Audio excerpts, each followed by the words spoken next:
very different ways of deployment. So we deploy on their cloud, we deploy on premise, we deploy on through an API, and we're cloud agnostic. I've been in my role, I've been involved in the AI regulatory space. I lead our global government relations and public policy, so kind of have that hat, but also a lawyer by training, so kind of think through this in a legal sense as well. So that's me.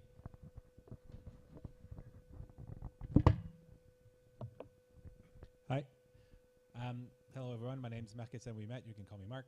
I'm the lead for global AI policy at AWS. AWS, I think most of you are familiar with, large cloud service provider and also a provider of AI services. And as Ronak laid out, Cohere, Anthropic, A121, our own models, Titan, are available through Bedrock. I'm also the board chair of the CEMIA, which is the Center of Expertise of the Global Partnership on AI, located in Montreal. Thank you. Thanks. I'm Shamik. I work at a startup. My day job is I work at a startup that provides software to test and monitor AI. But I guess for this conversation, there's probably three other things that are relevant. I'm a member of the Singapore government's Data and AI Ethics Advisory Council and have been involved in a lot of the regulatory work there.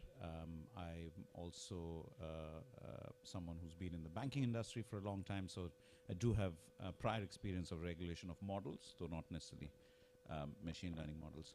And for my sins, together with Bertrand here, I'm the incoming chair of the Data Governance Working Group at GPay.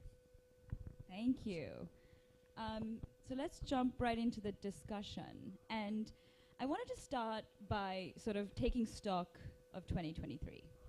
So here we are, December 2023, a lot has happened. The EU finally agreed on the AI Act. We're coming out of what seems like a successful summit at the UK. The US passed the executive order. So I want to start by, and I'm putting the question to all of you, want to start by sort of asking you, do you think it's a banner year for AI policy in 2023? And if so, what has been sort of the most successful in your minds? And what has really moved the needle on AI policy, if anything? Let's start with Mark. Right. Okay, on the spot. I think we'll need to take a deep breath and a vacation to kind of assess all of these things. It's been a roller coaster year.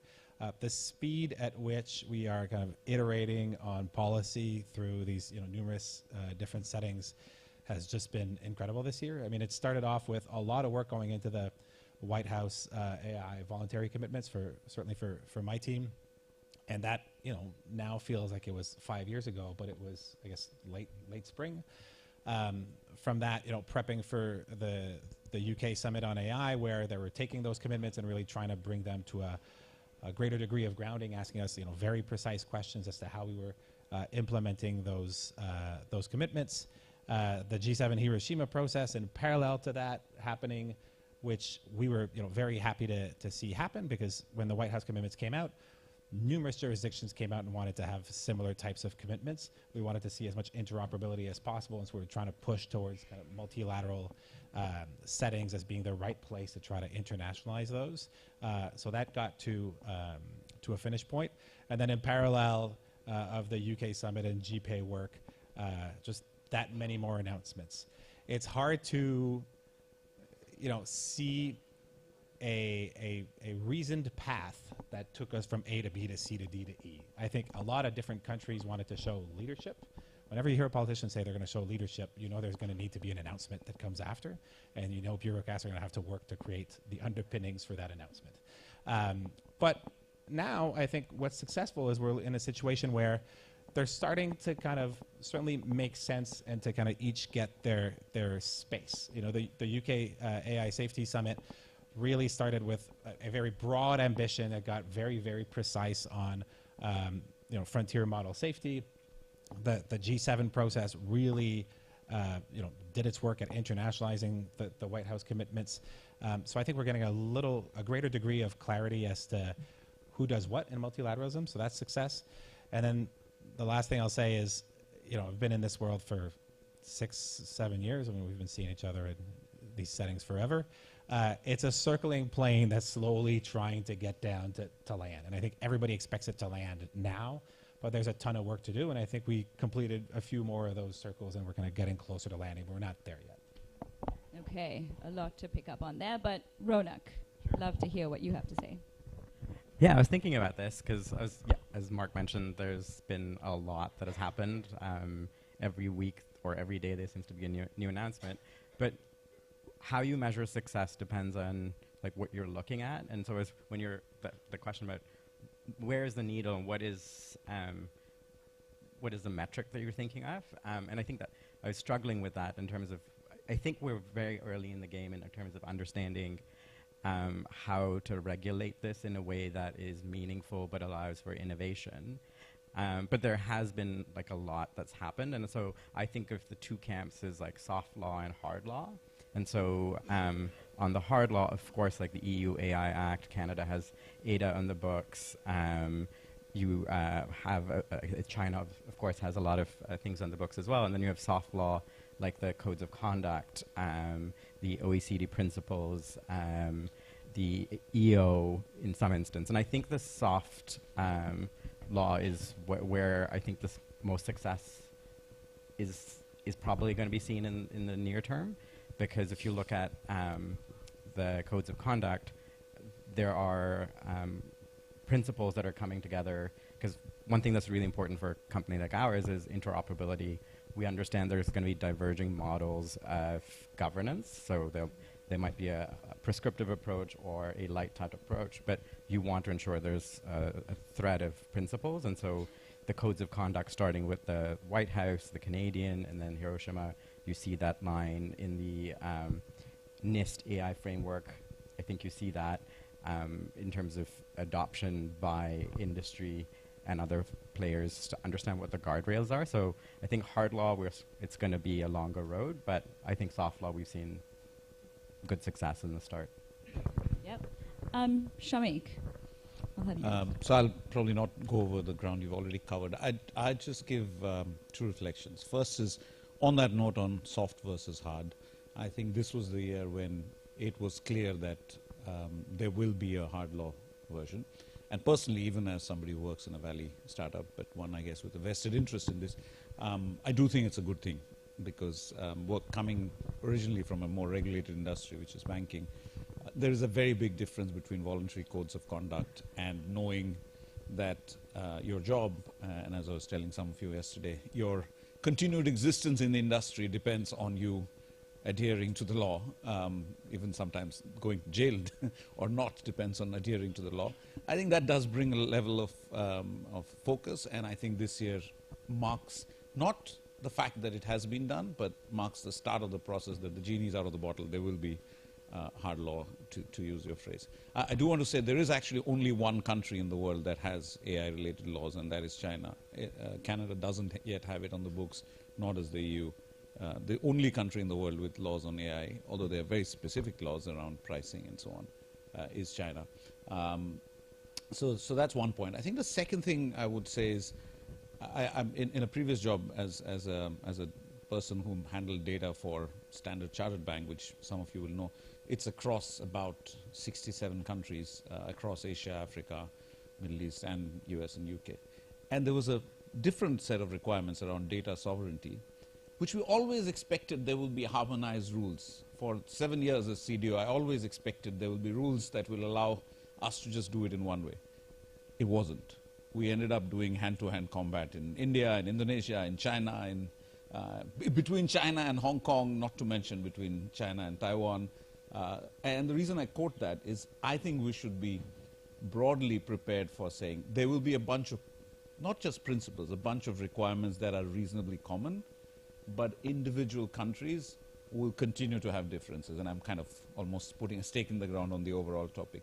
There will be a broad level of maybe 80% agreement, but there will be individual items, whether it's the UAE saying you must use a locally produced and hosted LLM, or someone else saying something similar, that will be country by country. So if you are operating internationally, to think that we will have, even in the next 3 years, 4 years, 5 years, 10 years, total uniformity or near total uniformity, I think it's going to be a pipe dream just based on what happened with data sovereignty. All right. And Madhulika? My first reflection is I support Mark's call for rest and relaxation. My manager is not here, so that call is wasted. But thank you for trying. I think the two reflections that I have, it seems like, as you said, you can hear this across the panel, we're kind of coalescing around some best practices, at least pre-deployment for foundation and general purpose models. So I think the words that you must all be hearing is auditing, red teaming, risk assessments or model evaluations, disclosure or documentation, and synthetic media disclosure, or also known as watermarking, I guess. That's kind of the buzzword that seems to be traveling quite a bit. But the jury is still out whether these strategies help us achieve the regulatory goals that they were intended for. So at least two regulatory goals that I can think of. The first one being is the information asymmetry. We need to understand these systems better. We need to build capacity outside of industry to be able to train and test for them. That's kind of a key goal that these strategies are meant to kind of accomplish. The other regulatory goal, of course, is actually anticipating and mitigating risks. And the hope is that these 5 strategies would get us closer. But I suspect it's not going to be that easy, right? Even as we celebrate this moment, there are going to be some real trade-offs that companies are going to be at the front lines of trying to figure it out. And those trade-offs need to be better acknowledged. They need to be kind of shared more widely. So there's definitely like a policy to practice gap that kind of alludes to, one of our panelists saying there's a lot more work to be done. And I think that's the gap that needs to be filled. For instance, open source model providers can't necessarily execute on, post-deployment strategies the same way as we imagine them right now. So, but open source innovation is important. So, so there's definitely questions around how do you reimagine these strategies so it works for a diverse, set of actors. So that kind of brings me to my second reflection, which is another milestone for this year. I think there is a recognition that not all models are made the same way. A bespoke like healthcare algorithm is not the same as a mass market, conversational chatbot. And I think we're seeing that recognition across the board. But I imagine we're going to have to keep testing for it and thinking about tailored kind of solutions as we make that, movement from principles to practice. So that's kind of the work at hand. But I'd say, we're all coalescing, and that's a sign of progress. Thank you. One thing that really stands out to me for 2023, and I'm surprised none of you actually brought that up, is there has been greater industry-government collaboration, right? More so this year than any other year previously. So I'd love to hear from Mark and Ronak about this. The UK Prime Minister recently called it sort of a new form of multilateralism. What is driving this greater sort of industry-government collaboration? And is it going to gain momentum in 2024? Is it going to stall? What are your sort of forecasts for that? We can start with Mark. It pains me to say this, but I think there will be more momentum. We will have more to do still.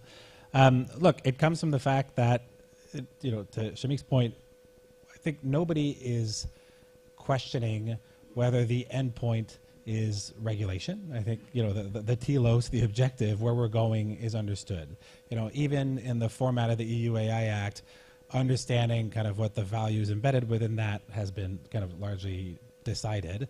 How you get from A to B, though, you can decide what B is, but instrumentally how you make it happen is there's still a huge amount of work, right? I talked to many, many politicians who think, it's just about just implement the standards. The standards don't exist yet. There's tons of standards at ISO that are currently in development. 42001 should be adopted next week. This is the first kind of real substantive one that we're going to get. But, past that, they don't yet exist. There's a lot of work to do. As a company, I said at the start, we signed on to the White House commitments on AI. This, you can be cynical and say this is just fluff. Those commitments are real. We take them extremely seriously. We have a huge number of product lines and services that we need to kind of continue to implement. or policies that reflect those commitments. And the AI Safety Summit took a portion of those and was asking us kind of even more precise questions as to how we're theoretically going to do this.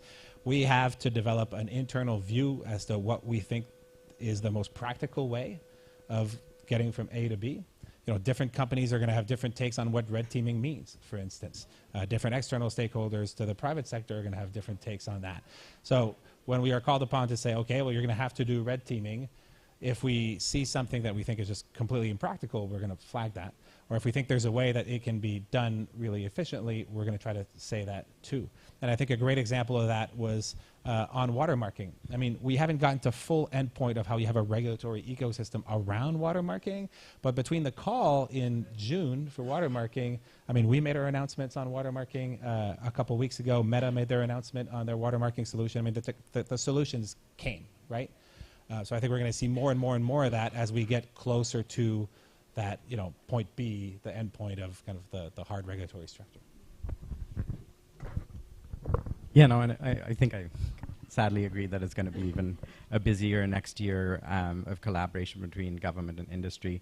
And I think that's partly because there's an information asymmetry here, in that policymakers don't really have the same resources and understanding of the technology yet, and so they are really they're really looking to industry to understand where this technology is going, how it's being developed, and so I think that is going to be driving a lot of that in the new year, and it's also, I think, the next phase in how standards and regulations are coming forward. So we signed up to obviously the White House commitments and the Canadian commitments, but then we were working with your organization to come up with the protocols, and I think that there's a lot of multi-stakeholder work around that.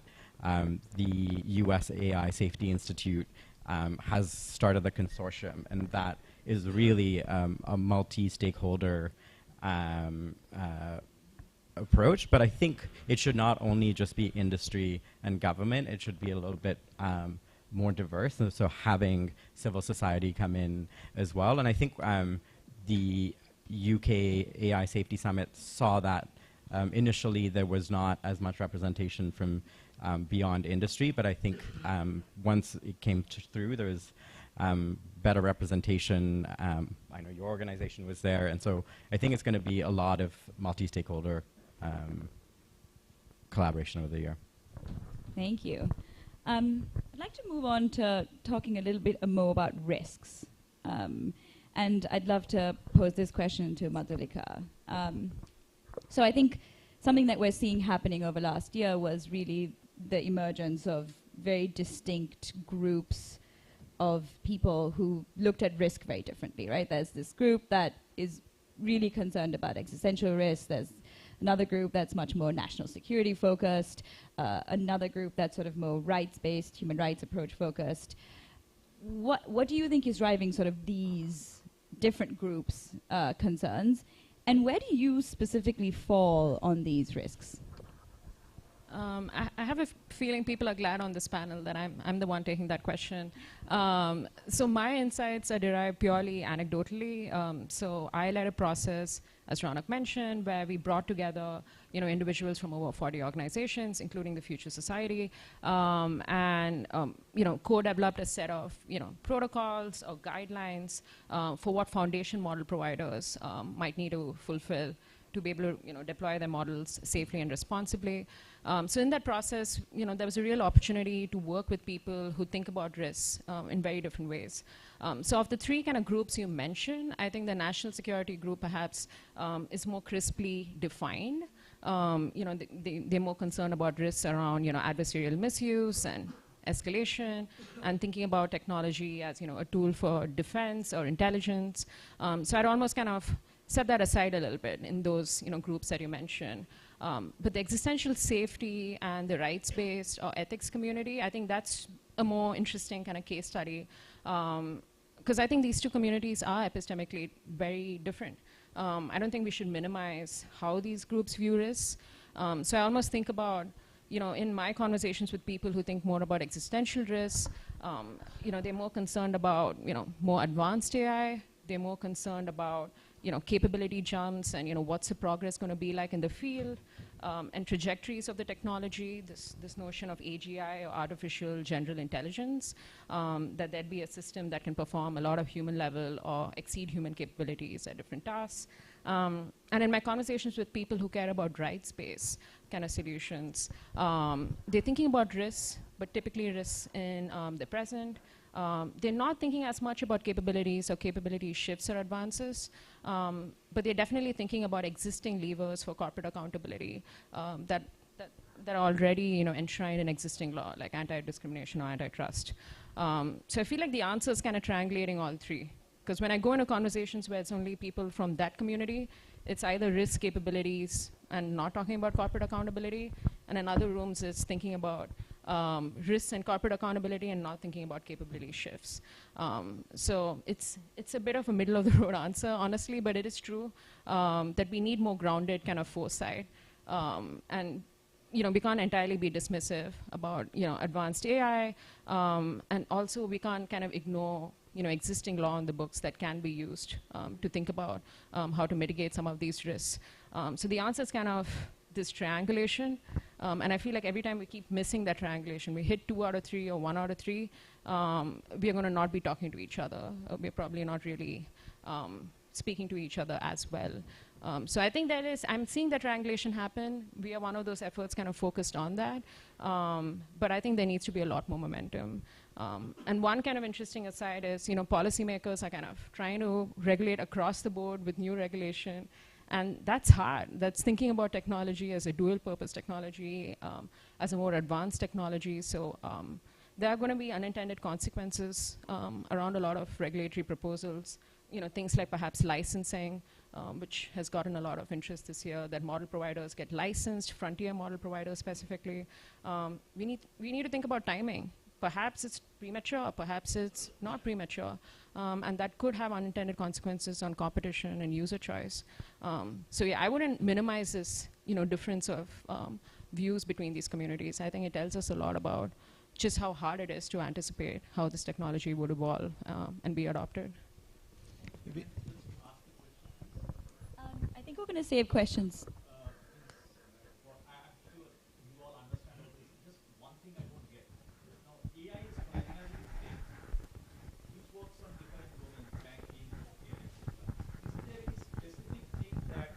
There is the US government said about AI per se, or are these with different business domains? Means, what is it about the AI safety? Means, is it with AI per se, or yeah? Just basic. I had no clue, so I thought just ask this. Someone like to take that? I'll give it a quick go. I think that is a very precise and useful question, in the sense that you have 2 broad categories of AI regulation and risk management philosophies. One of which is you regulate the technology as a whole, and then you try to differentiate between high risk and low risk applications. In Canada, they call them high impact because it has to be slightly different to show leadership, but it's the same thing. And then others, kind of the UK model, the US model, which is more, and the Japanese model, about regulating within the vertical sector. So if you have, self-driving cars, those are regulated by the Ministry of Transport, medical devices by the Ministry of Health, and so on. And there's really, frankly, competing philosophies about the way that you go about doing that regulatory work. My personal view is that regulating the technology as a whole, there may be some horizontal applications that you want to impose upon kind of every specific use case, especially frontier models. But broadly speaking, I think it's a bit of a Sisyphean task in the sense that you constantly have to go back to the drawing board. And it also is potentially a distraction to your ability to really regulate and deal with existing current risks. I use an example, non-consensual deepfake porn. Nobody's going to agree that this should be a legal thing, right? There's nothing that prevents, in Canada, the Ministry of Justice from prosecuting on those use cases, but the idea is, well, that should be handled eventually by the AI Act that will be managed in that circumstance. So different philosophies.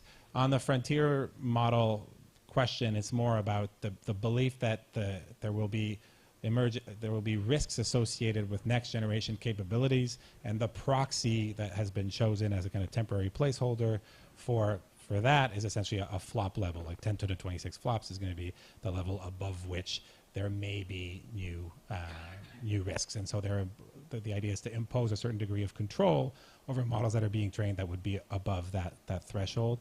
And then even in the US executive order, they lay out that there needs to be essentially a workflow, a work stream at NIST to kind of define risk and capabilities matrices that would be a more precise articulation of that than just kind of an arbitrary line of flops, which necessarily in a few years we'll need to move.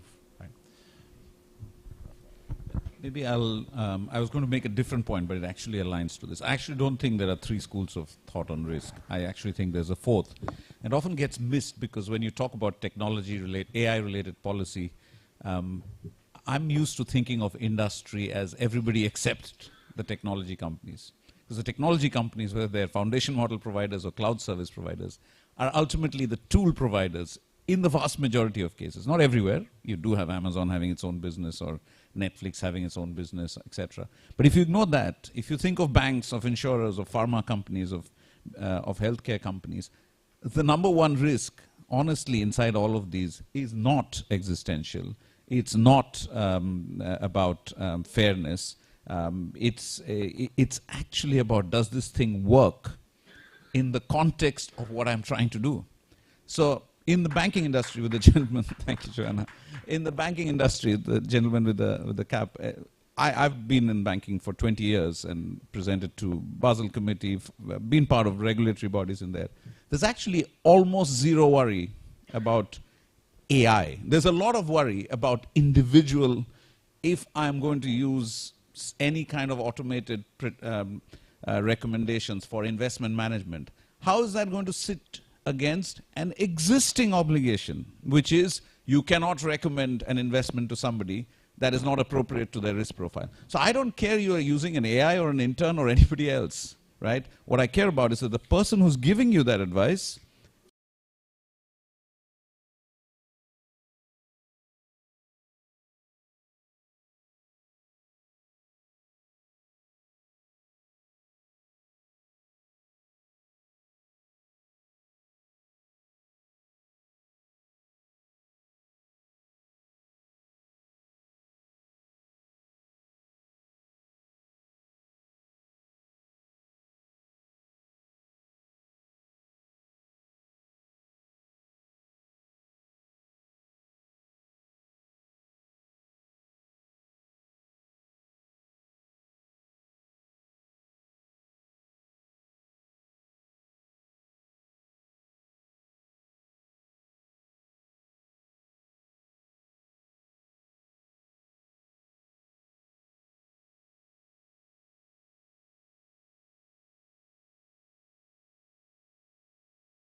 have their own AI Safety Institute.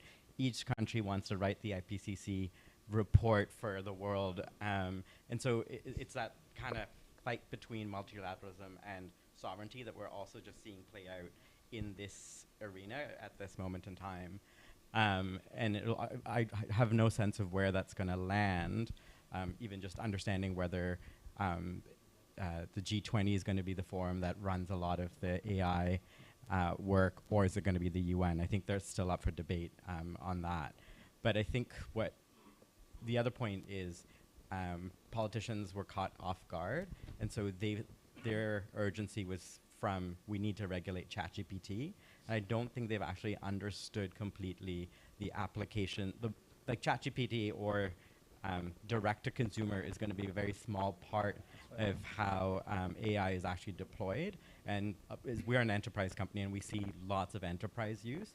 And regulators and company policymakers are not really thinking through what they need to understand in terms of the AI ecosystem and how to apportion obligations between players in the ecosystem for enterprise use and for this other broader use. They're really just focused on ChatGPT. But maybe, Ronak, one small bit of disagreement. I think the regulators in maybe the technology ministry are not, but you actually ask the folks at RBI here, for example, they do have an understanding, I know from personal experience, or the MAS. So I think it's a different set of regulators, which comes back to, coming back to your question on kind of new bodies, etc. I do believe there might be, maybe not new bodies, but some kind of new coordination at the level of the horizontal regulation, if you will, the frontier models and the capabilities scanning, etc. But for the verticals, maybe it might be helpful just to take a real life example over 5 years in banking, right? So 10 years ago, or actually now 12 years ago, the Federal Reserve in the US and the OCC published something called the SR 11.7, nothing to do with AI. It is actually the oldest regulation on, and a very, very good one, well thought one, which is on governing models, any kind of predictive statistical models, right? That piece started off. Over the last 5 years, most big markets have adopted a version of that. Canada has E22, which they're now refining to take care of these requirements. The UK published something this year which roughly reflects that. So generally the pattern will be one country will have a reasonably decent one, or one or two countries. Others will start adopting. And then there's some crucial existing bodies. There's something called the Financial Stability Board, which is all the central banks of the world worrying about stability, not about the industry overall. They did a series of roundtables to look at that angle. There's the Basel Committee of Banking Supervision, which is all the supervisors again coming together. They do it. So the reason I'm giving this example is there's probably some value in looking at areas where this kind of cross-border coordination has already happened. Banking is one in this AI space, but there are other areas. For example, I would assume for drug research or for transport, shipping, etc., could not work if you didn't have coordination, right? Or the stuff around, the latest in bioethics. I know there was an instance where I think somebody in Hong Kong cloned humans, but then they were kind of quickly shut down, and there isn't a known instance of something like that happening unauthorized. So there are examples, and to the best of my knowledge, they've not required brand new bodies. They've leveraged mostly existing bodies. I want to pick up on the point that you made, Mark, on execution. And I want to pose this question to you, Shamik, actually. What role does GPay play? And what role can it play in 2024 on executing on all of these conversations that have happened? Where does GPay fit in? What are some of its strengths? And maybe what needs to change in 2024? Sure. I'm just reflecting as you were asking that arguing for not having a central international body is probably not the right precedent to answer this question. But in many ways it is. I don't think GPay or anything like that can be, there's just no way a group of experts and or 28 countries' ministers are somehow going to set the rule for all the reasons you mentioned, right? They're not. I think the role for GPay should be to inform the conversation. You just mentioned one which gave me an idea. I mean, who is well placed to look across the world on some of these questions on capability scanning? The scanning itself, there's lots of private sector bodies that can do. but bringing that in a way that the policymakers in the governments understand and can use that in their policy making, whether cross-border or domestically. I think that can be a very good rule. So if we assume that actually countries are going to largely create their own laws, but they need to be roughly aligned, GPay could play an extremely important role in informing that conversation with the right same baseline of facts, same baseline of research, that then informs individual governments. And they could still choose to do different things, but at least they're doing that. So I would say GPay's responsibility to the, is it 28, 29, I forget the number of countries. So the countries that have commissioned it or supported it, is to give them that information in a way that is useful for them to make that. So that's one angle. There's of course another entire area, which is, I don't think GPay's audience is only the governments. We also should be doing more work, we just discussed with the senior team, to educate, to inform the rest of the world, corporates, civil, just citizens on what their responsibilities are, etc. And we should figure out a bit more. So I can't speak on behalf of all of GPay, but certainly for the data governance work group, which Bertrand and I will co-chair, we've decided this year is going to be about consolidation, about connections between existing initiatives, about bringing out what we've learned and what others have learned, and making it accessible to our stakeholders, which is the governments, but also the broader society. Yeah, Mark, you have something to say? I was going to say, I've actually been very buoyed by what I've seen over the last couple days here, having attended each of the GPay summits before that. I think we're a lot more grounded in the types of projects that are being demonstrated and that were led.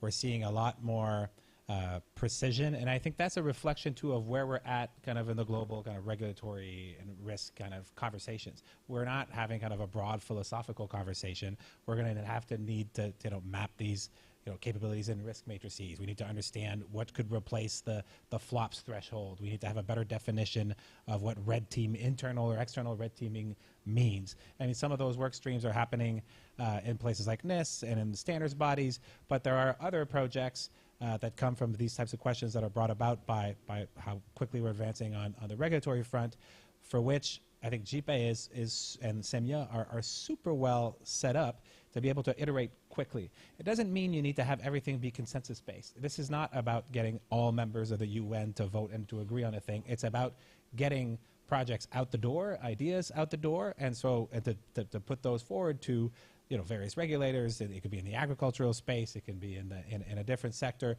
where they're struggling with a question, where they can have kind of multi-stakeholder participation in a project and get something out within a year. Many of us here have worked at the OECD and in other bodies. That doesn't happen in 6 months, right? It takes a long time, and that's not to say they don't have value. They have value because of their consensus process, but it's a different track. It's a different thing. I think we can really get a lot out of GPay still, and it took a couple years to get this machine rolling and to get to where we're at today. I think it would be a pity to not really take advantage of it now. Thank you. I'm conscious of time, so I'm going to ask one last question, and then I will open it up for audience Q&A. I'm interested, and again, from all of you, to know if you could choose sort of one policy issue, one recommendation that you'd give a single government in 2024 to really, really move the needle on AI policy, what would that be? And Ronak, maybe we'll start with you.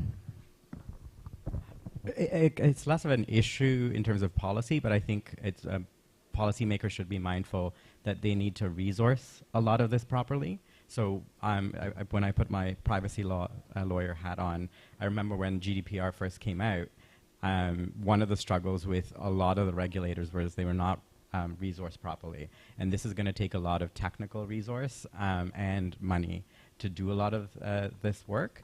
And so I think resourcing appropriately is what I would say. Right. Madhulika. Given the location, I'm going to pick up on that question. Like, what's one thing you could tell a policymaker? Let's choose Indian policymaker for this hypothetical. I think two things. I'm going to change the question a little bit that I can think of. So the first one is labor practices of data enrichment workers. So thinking about the value chain of how these models are made, there are laborers who train images and label them, and a lot of that workforce is from emerging economies like India. Again, I don't know if it requires a regulatory answer, or to Shamik's point, perhaps there is an existing regulatory answer. But I think thinking about labor practices and for data enrichment workers is important for an Indian policymaker.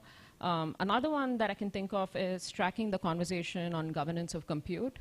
I think those conversations are progressing fairly rapidly, in the Western world.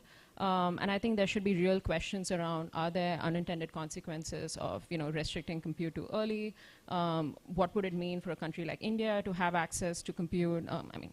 This compute hasn't made its way to most parts of this world, right? So thinking about, perhaps picking up the best pieces of other non-proliferation regimes, thinking about the nuclear parallel, has it worked to bring more countries on board? I think at this stage, the strategy should be, perhaps don't leave anyone behind if we truly care about safety and shared prosperity. So I think tracking that compute governance conversation is going to be important. So it's not just the safety view, but also the view around shared prosperity and getting emerging economies to be players in this ecosystem, which is still predominantly Western players and Western private sector that's dominating the space. Thank you. Mark? I'll echo kind of what's been said, but like move away from silver bullet thinking, where you did it, you've solved it, now, wash your hands, AI's fixed, moving on to quantum, right? Like you want to just concentrate on just iterate quickly on these issues, staff yourself properly, equip yourself to be able to deal with these issues. In parallel, continue to work on education around AI, both with regards to your workforce, but also to just understanding of what AI is about, and try to index on precision. So if you're talking about biometrics and AI, what are you specifically talking about? Because I think the more precise you are in your language, the easier it is to then kind of diagnose the types of the problem itself and then the solutions you're trying to bring forward. I think all the points before are very valid, and so I won't add a new thing on policy. I think that the most difficult conversation, it's not one that can be had in 1 year, but I think governments should do it now, is to be honest with their populations, and not everybody has the luxury of doing this, of the inevitable impact that AI will have on jobs. I'm not talking about the AI supply chain. I'm not even talking about jobs for data scientists and engineers. That's okay. That's like talent development to make AI happen. I'm talking about everybody else and what happens to their jobs. It's an extremely difficult conversation. It is first and foremost a national conversation, which in most political systems is almost impossible to have. I'm lucky enough to live in Singapore, where it is small enough and contained enough, and the now president has been talking about this for the last 4 years. Literally, for 4 years he's been talking about this before coming to this. And it requires not just things around AI policy, it requires things like changing salary structures so that care jobs for the elderly, Singapore is one of the highest high age group folks, those jobs should become more rewarding. Not just because they're difficult to do, but also perhaps because those will be the ones that cannot be automated. So it requires very fundamentally different ways of thinking. You might want your children to learn how to be psychotherapists more than learn how to be an engineer or a data scientist. That kind of very long-term thinking is very difficult to do in most societies. It can be done in societies where the governments are reasonably comfortable about their continued existence for the next few years. But if that can be achieved, I think that is a super, super important conversation. An excellent place to stop and open it up to questions. So the way that we're going to do this is I'm going to take 3 questions, and then I will put all 3 of those questions to the panelists. Please let me know if you have a preferred panelist. So why don't we start with the gentleman at the back there in the mask?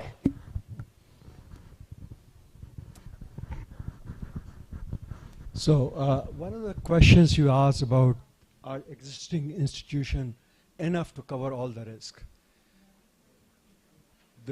At least my impression is AI is different, transformative, and evolving at a speed and scale unseen before. So not only the lawmakers or regulators, but even the technologists don't fully understand everything. Accountability is one thing. We don't really know. The algorithms are opaque. The explainable AI is very difficult, and it has a lot of trade-offs. So as the technology evolves, I think it's easier to see that we will need new ways to manage it, as opposed to using existing systems. They're going to run out of steam much faster than we think at the speed at which the technology is evolving. And I'll Okay. sit down. Yep. The gentleman in the back over there. Over there. Thank you. I have a comment on what was said by the banker on the panel. See, it is not that AI will not bring changes in risk management. There are instances which have already happened where the sort of situation did not exist before and new thought was required. I can quote an instance where I think it was Amazon had put a recruitment system based on AI online, and people were hired by the recruitment system, and they had to take it offline. So that sort of risk was not existing before in any business. It's a new risk that needs to be addressed. So having made my point, let me ask my question. See, data is the new oil, as they say. And data is in the hands of a few big tech companies and possibly the government. So I think that it will be naive to assume that data will be available for free for everyone.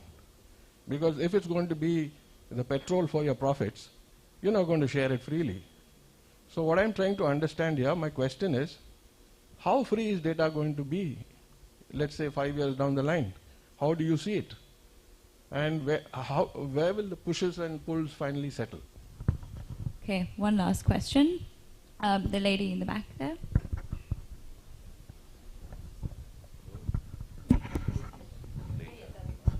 Hi, I feel like this has been a great panel, and there's been some really great statements. But towards the beginning, there was a lot of denial of the fact that we're already in a situation with regulation not only by China, but the EU's GDPR, General Data Protection Regulation, the Digital Services Act, which is about recommender systems, targeted advertising, basically the main hazards of the AI age, and the Digital Markets Act, which is about market concentration. And basically, how do we handle the fact transnationally with multi-stakeholder approaches that some other country is not doing its job and applying its own laws with respect to utilities and market concentration? So I think there is a lot of really outstanding work that's already out there, and I really applaud those members of the panel who actually are talking about the framework we're already in. Thanks. Okay, so let's get to those questions and then we'll come back. Questions about data and who owns data. Would someone like to? In the data governance working group. I don't think I know the answer, and I've been in data for 10 years. And I don't think anybody else who claims to know the answer knows it either. However, this is a good place to pitch for what GPay is doing. Some of the work that GPay is doing will try and inform this debate. So what are some of the things that could be done? We could actually start with governments. As you rightly said, governments own a lot of data. So anything that can be done, and we have a project in the data governance working group that is focusing on that, that is looking at how governments can make data available in a way that is, of course, responsible for the people whose data it was in the first instance. So that's one block. I think there's a second one, also another project in there, is about how do you come up with a framework to share co-generated data, particularly for large language or foundation models, right? Because a lot of these models will depend not just on one person's data or one organization's data, but it will be co-generated data. I think that leads to a broader point. There's a lot of work, I'm not a lawyer, there's a lot of work around IP, around contracts, around how to, so those kinds of initiatives will help establish. It doesn't answer your question, who will own data, will data be free? No, but I'm reasonably confident that there will be a greater degree of structure and reference architectures available on how to make data available. Now, will that be free or not? I don't know. I doubt anything will be free.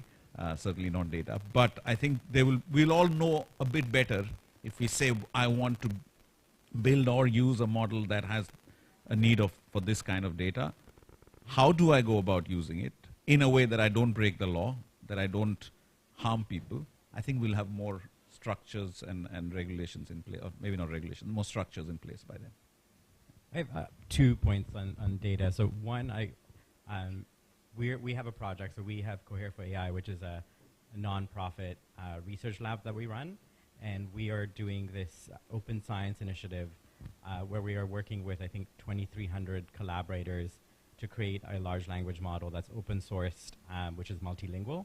So it'll work for, I think, 102 different languages. And the way it works is we were working with regional and local partners for them to train the models on their own language data. So if it was Hindi, if it was Mandarin, all the different languages. And so I think that's a way of doing it in that open science way to help bring a lot of this technology to a broader part of the world to make it accessible. So it's called Aya. You should look it up. It's going to be launched at the end of this month. Yeah, and the data sets are made available at the same time. And the second point I think data is also just a term that's very loaded in that, yes, a lot of people will have a lot of data, but there's a lot of work that needs to be done in terms of understanding the quality of the data and ensuring that it's harmonized. And I think that also, so one of the examples is the NHS, right? Like it has an awesome data set, but it's not really harmonized. And I think we will have to think through what needs to be done to ensure to bring this data that can be harnessed in a way that is useful. Thank you. Other questions? Do you have one? Yep. Gentleman in the front here. Let's call a few elephants, tigers, and bears in the room. One of the big questions we'll have to collectively deal with is how are we going to work with China? Because in so many ways, this is not multilateralism. For good reason, it's plurilateralism. So that's the first question. And relatedly, to Kavit it or to anchor it, is this technology has a specific trajectory. For the first time, we've got something which is claimed as potentially carrying existential risks, national security risks, that has not come from defense and security. That has come from the private sector, from civilian domains. And so in how we carry that trajectory is going to be important, because there is a fifth group, beyond what Shamik was saying, the group that is out there in the streets, in Chandichok, demanding innovation, denouncing not misuse, but misuse, as Amandip Gid would say. And so how are we going to deal and reconcile with those who want to accelerate and push to deliver access to basic services and these emerging national security risks, which are not yet dealt with by the military, but how are we going to work with China? How are we going to work with the military at some point, with national security? Is a big question popping up on the horizon. If you follow the conversation at Bletchley Park and who was there and not there, well, you have some answers. But I'm interested in some of your views on that, on these two. Thank you. I'll take two more questions, and then, okay, gentleman at the back over there. Yeah, thank you for a great panel. My question would go into the direction of like the kind of the level of the discussion, and I think some just has been mentioned about, for example, the open source projects there, and it's mostly towards the industry leaders here in the room, because I think sometimes this debate is kind of going around in a way as if there was things would be developed in a vacuum and the companies would just like toss out large language models without thinking and for fun or for no.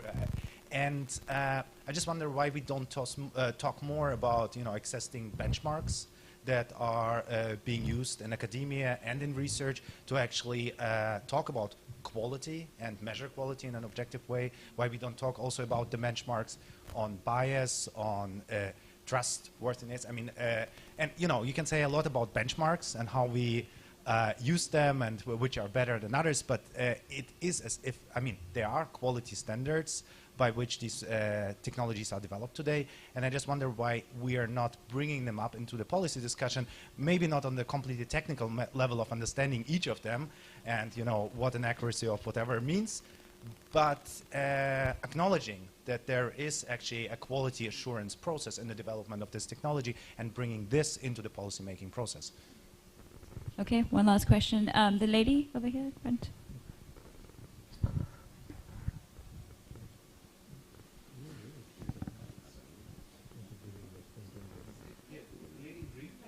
Right here, yep.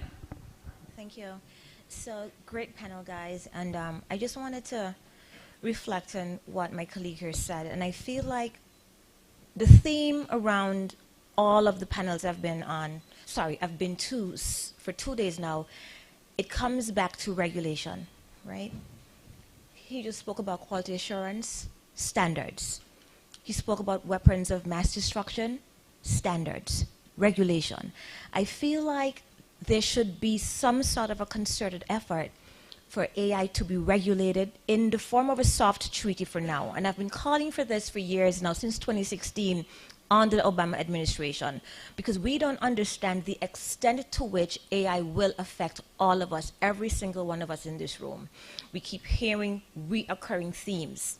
So I think it's time now that some multilateral organization, take the bull by its horn, and like what we did with climate change, initially there was the UNFCCC, there was a soft regulation, which led to the Kyoto Protocol, which led to the Doha Amendment, which led to the Paris Accord. Yes, it might not be working perfectly, but we do need something now. Otherwise, AI, there will be a lot of harms done. And I feel like all of us at the table now should really, really start to call for some type of a regulatory framework. It is very, very, very important. Thank you. Thank you. Okay, we can start with the China question. And Shamik, China and Russia.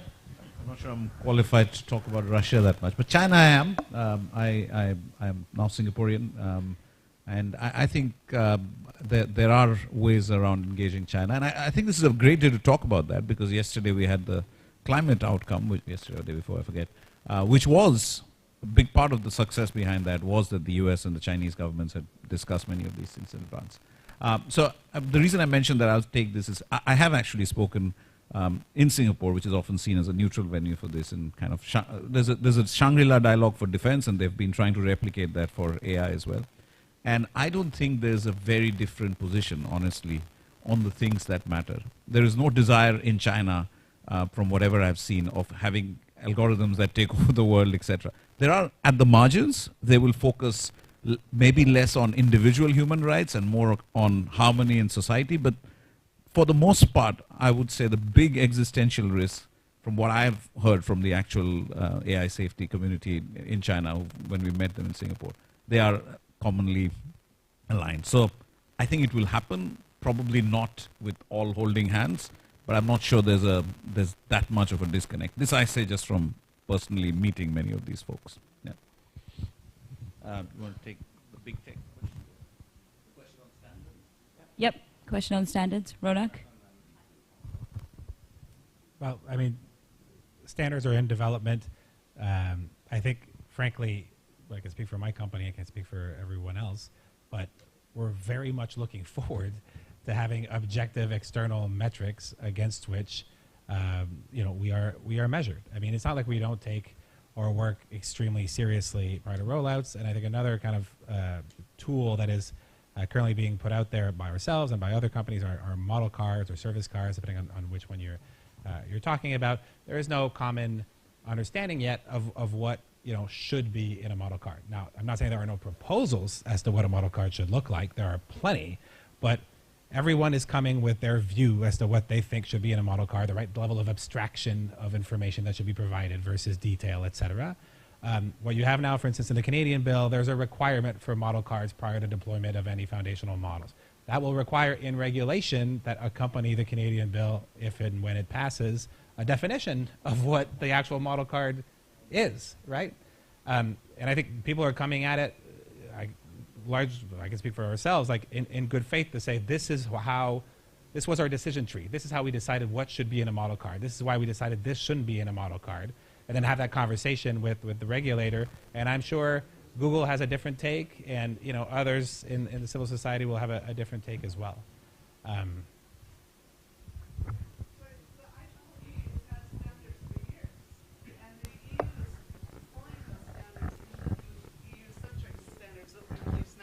next year.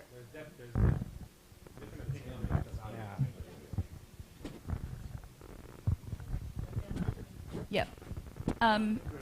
Yes. Unfortunately, we are out of time. I know there are a lot of missed questions. Yes, the panelists are free. Thank you, everyone, for coming to this panel and for asking such good questions. We'll see you next time.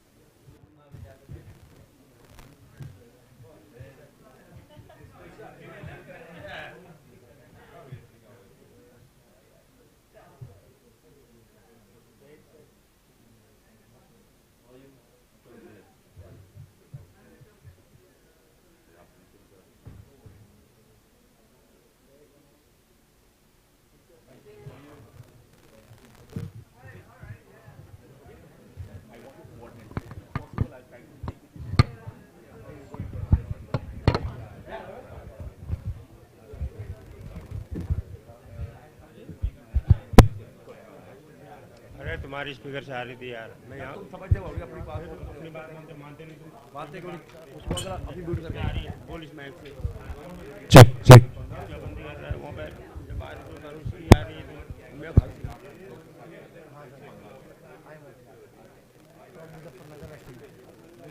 When I was 25, I learned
Check 1 2. Check.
So, hi everyone.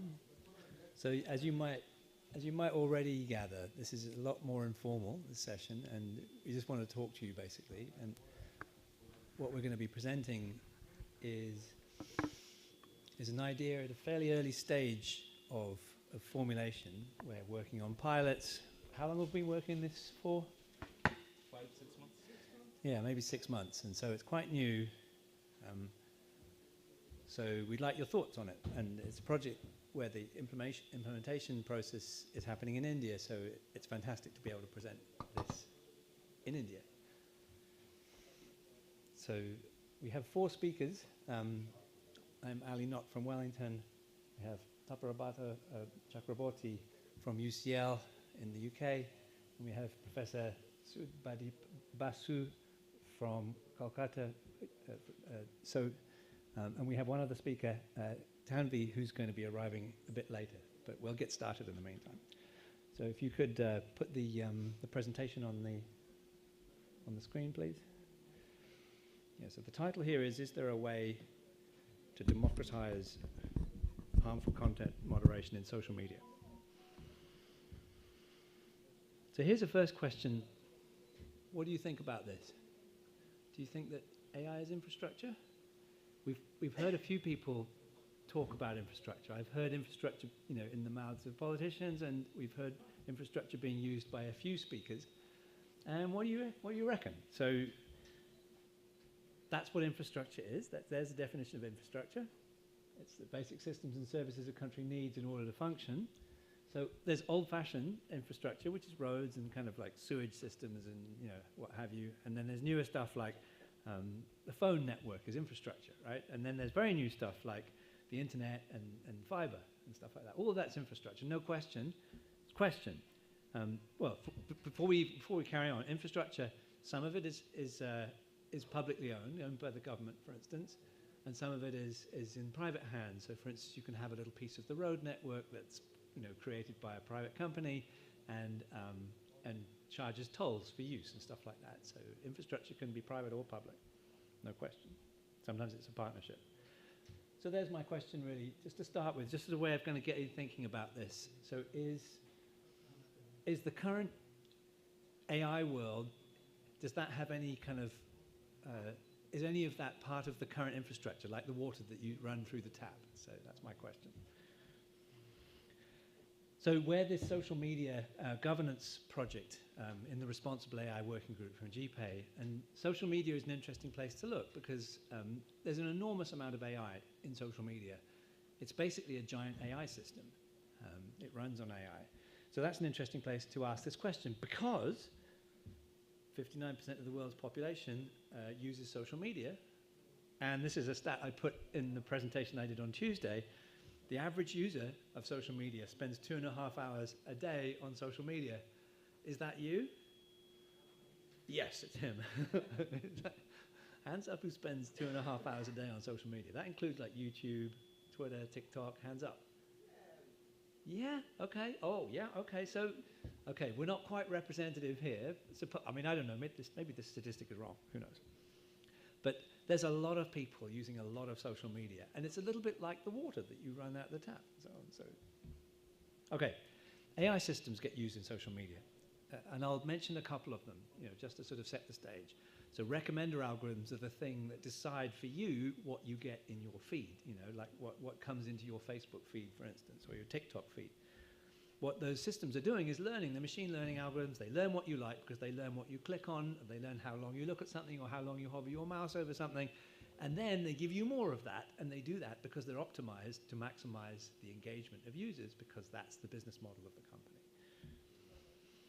Then these other things, and that's going to be the focus for today, harmful content classifiers are another piece of, potentially what you might call infrastructure. They're used to help the process of content moderation. If you imagine, you definitely need automated tools to help you with content moderation because there's so much content because you've got 3.8 billion people in the world using it 2.5 hours a day and producing content as well as consuming it. So it's a huge task and you need automation to help you do that. So let's take it as read that you need to do some moderation. There are some companies, some platforms that don't. but they're pretty toxic, and you end up with pretty toxic stuff. And so let's take it as read for this seminar that you need to do content moderation. We need human moderators, but they certainly need help from automated tools. So actually, social media platforms are also going to be a key mechanism for the dissemination of AI-generated content, and I spoke about that before, but that won't be the topic for today. So AI content generators are probably becoming infrastructure in their own right as well, because they have such wide uptake. So there's another piece of potential AI infrastructure. But here's the thing, right?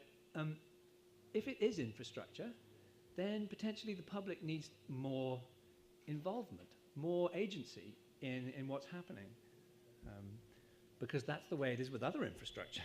You know, for other infrastructure, it's very normal for public to be consulted. So, for instance, citizens are consulted about road plans, you know, or water schemes, and a lot of current politics involves people complaining and saying, "Hey, this is a disgrace that you're doing this and that. You know, this needs to be done better," or something.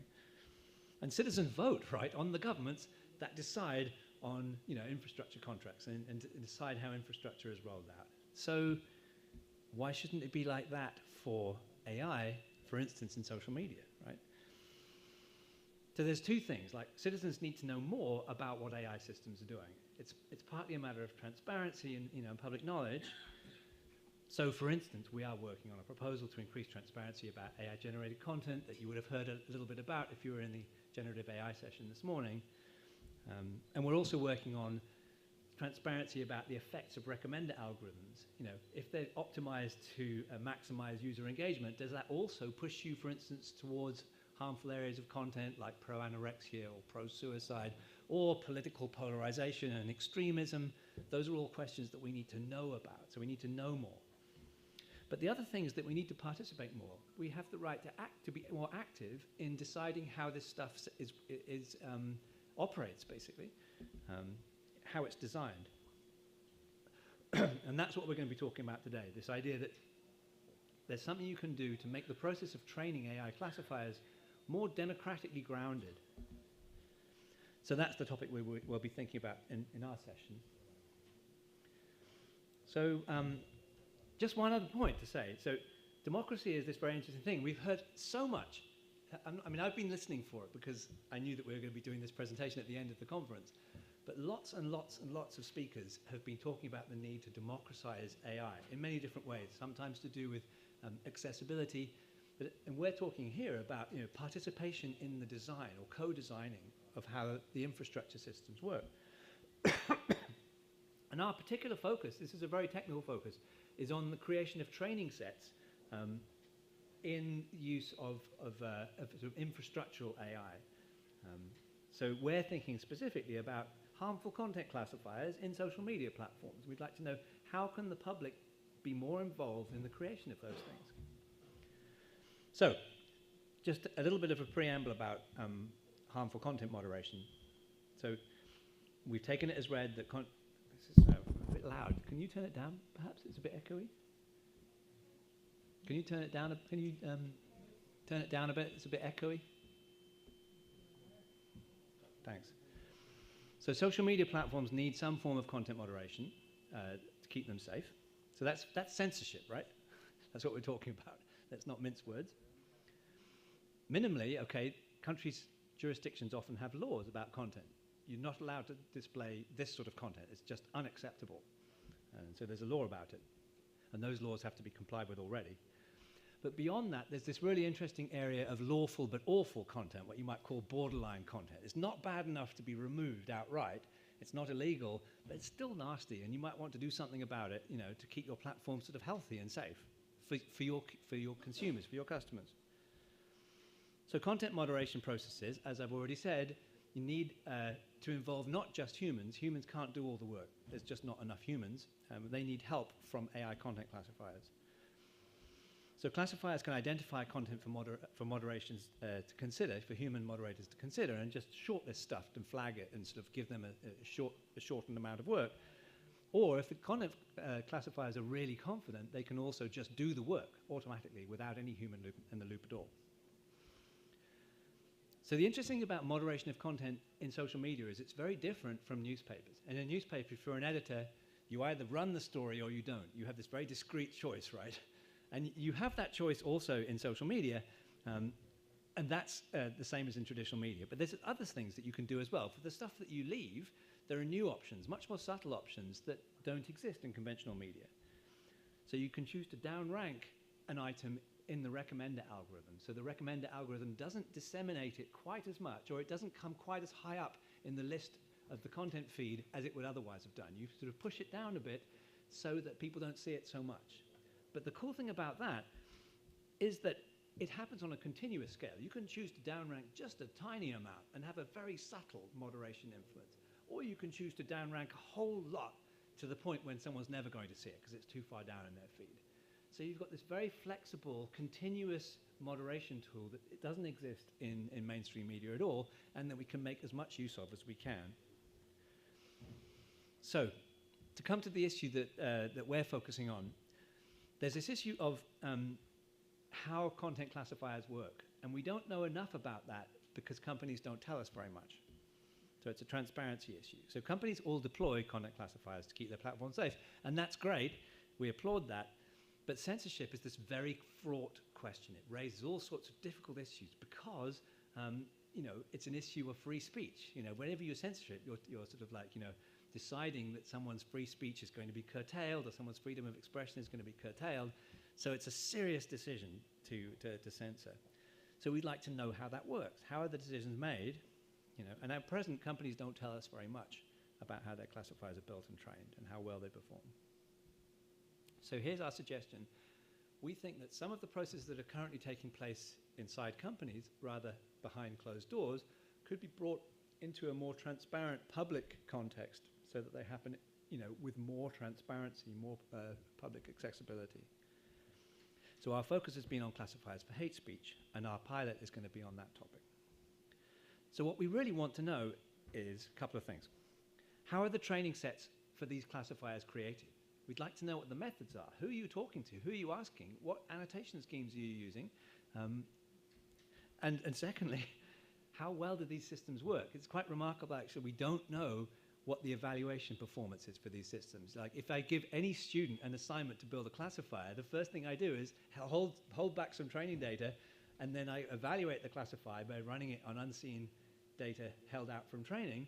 We don't have that number for any hate speech classifiers or any harmful content classifiers. Why not?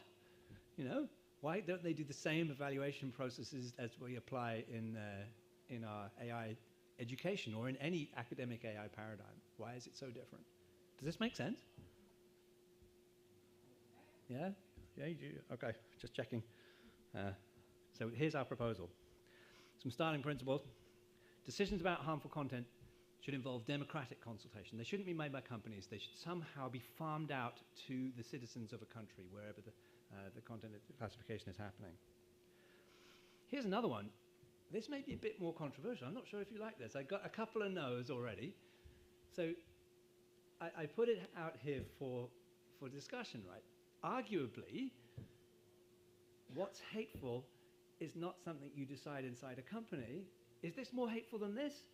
Or is this more hateful than that? It's not a question which really should depend on whether you're using TikTok or whether you're using Facebook or something. Arguably, and that's what we'll try and argue, it's something which is an objective fact about the content rather than something that lives inside the decision process of a company. But here's another thing. I'm not sure what you think about this one, but the idea is that hate speech is always hate speech towards some community or some group. And we suggest, and I think this is an interesting principle, that when you're defining hate speech, you should consult the people who are the victims of hate or the targets of hate or the subjects of hate because they live it and they experience it and they know about it, and they should be in particular consulted so they have a voice, a particular voice in that process. So all of these things are things I'm happy to discuss. So here's our technical proposal. Since GPA is a technical organization, a bunch of AI people, our suggestion is that the training sets for harmful content classifiers, in particular hate speech classifiers, should be constructed outside of companies in the public domain. Annotators can discuss, and annotators should be free to disagree. I mean, this is, we're talking about if we're talking about political hate speech, which is going to be our focus, this is a matter of political opinions. And of course, political opinions vary, and you want to sample broadly. You want to sample the political opinion in a country. And there's going to be wide disagreement. Sometimes people will all agree on something. Sometimes people will disagree. And you want to capture all of that information and build your moderation processes in a way that's informed by that disagreement. Definitions of borderline content should trade on disagreement, in fact. So, yeah, well, I'll get into the detail on that in a moment. So here's the practical arguments for that proposal. I'm trying to sort of, I want to make a case for it to try and sort of substantiate it. So firstly, if the training set is developed in public like this, or in a semi-public domain, then all the companies can access that same training set and train their harmful content classifiers on the same training set, and therefore implement the same definitions and the same concepts of harmful content, the same definitions, for instance, of political hate speech. So that, for one thing, makes for efficient use of annotation resources. At the moment, all the companies are building their own and training their own, and so the data sets are all relatively small, by comparison. It would be great if you could take all of those annotation resources and combine them into a single data set, and then they can all train on a larger data set, and larger data sets means more accuracy. Do you buy it? Okay, you can feel free to disagree. But to me, this feels particularly important for countries which are low-resource countries, where there's not large amounts of moderation or not large budgets for human content moderation. It's particularly important to pool resources. Why aren't companies doing that? They should do, and we're suggesting they should. Here's the second argument. Public training sets require companies to compete on the quality of their classifiers, and that is competing of a different sort than they normally have. Normally they compete for market share, basically. But we're suggesting that in this case, we want them to compete for this issue of, which goes straight to the public good, basically, which is to do with how good your hate speech classifier is. You might say, oh, Facebook's hate speech classifier is the best, so I'll spend my time on Facebook as a consumer. So it'd be great to do that. And if you think about it, if anyone's in AI, you know that the way AI works is through shared tasks, where there's a public data set and all the people come and compete and build their own classifiers, and you see whose classifier is best. And that's the way you make progress, right? So why does it work? Why shouldn't it be like that in this applied domain of AI? So in this case, evaluations are nice and public, and so you get to see the number. Facebook hate speech classifier is 96% accurate, whereas some other classifiers is other percent accurate. You get to see the numbers. Why not? Like I said, competitions based on shared training sets have been central to AI research ever since machine learning research took off.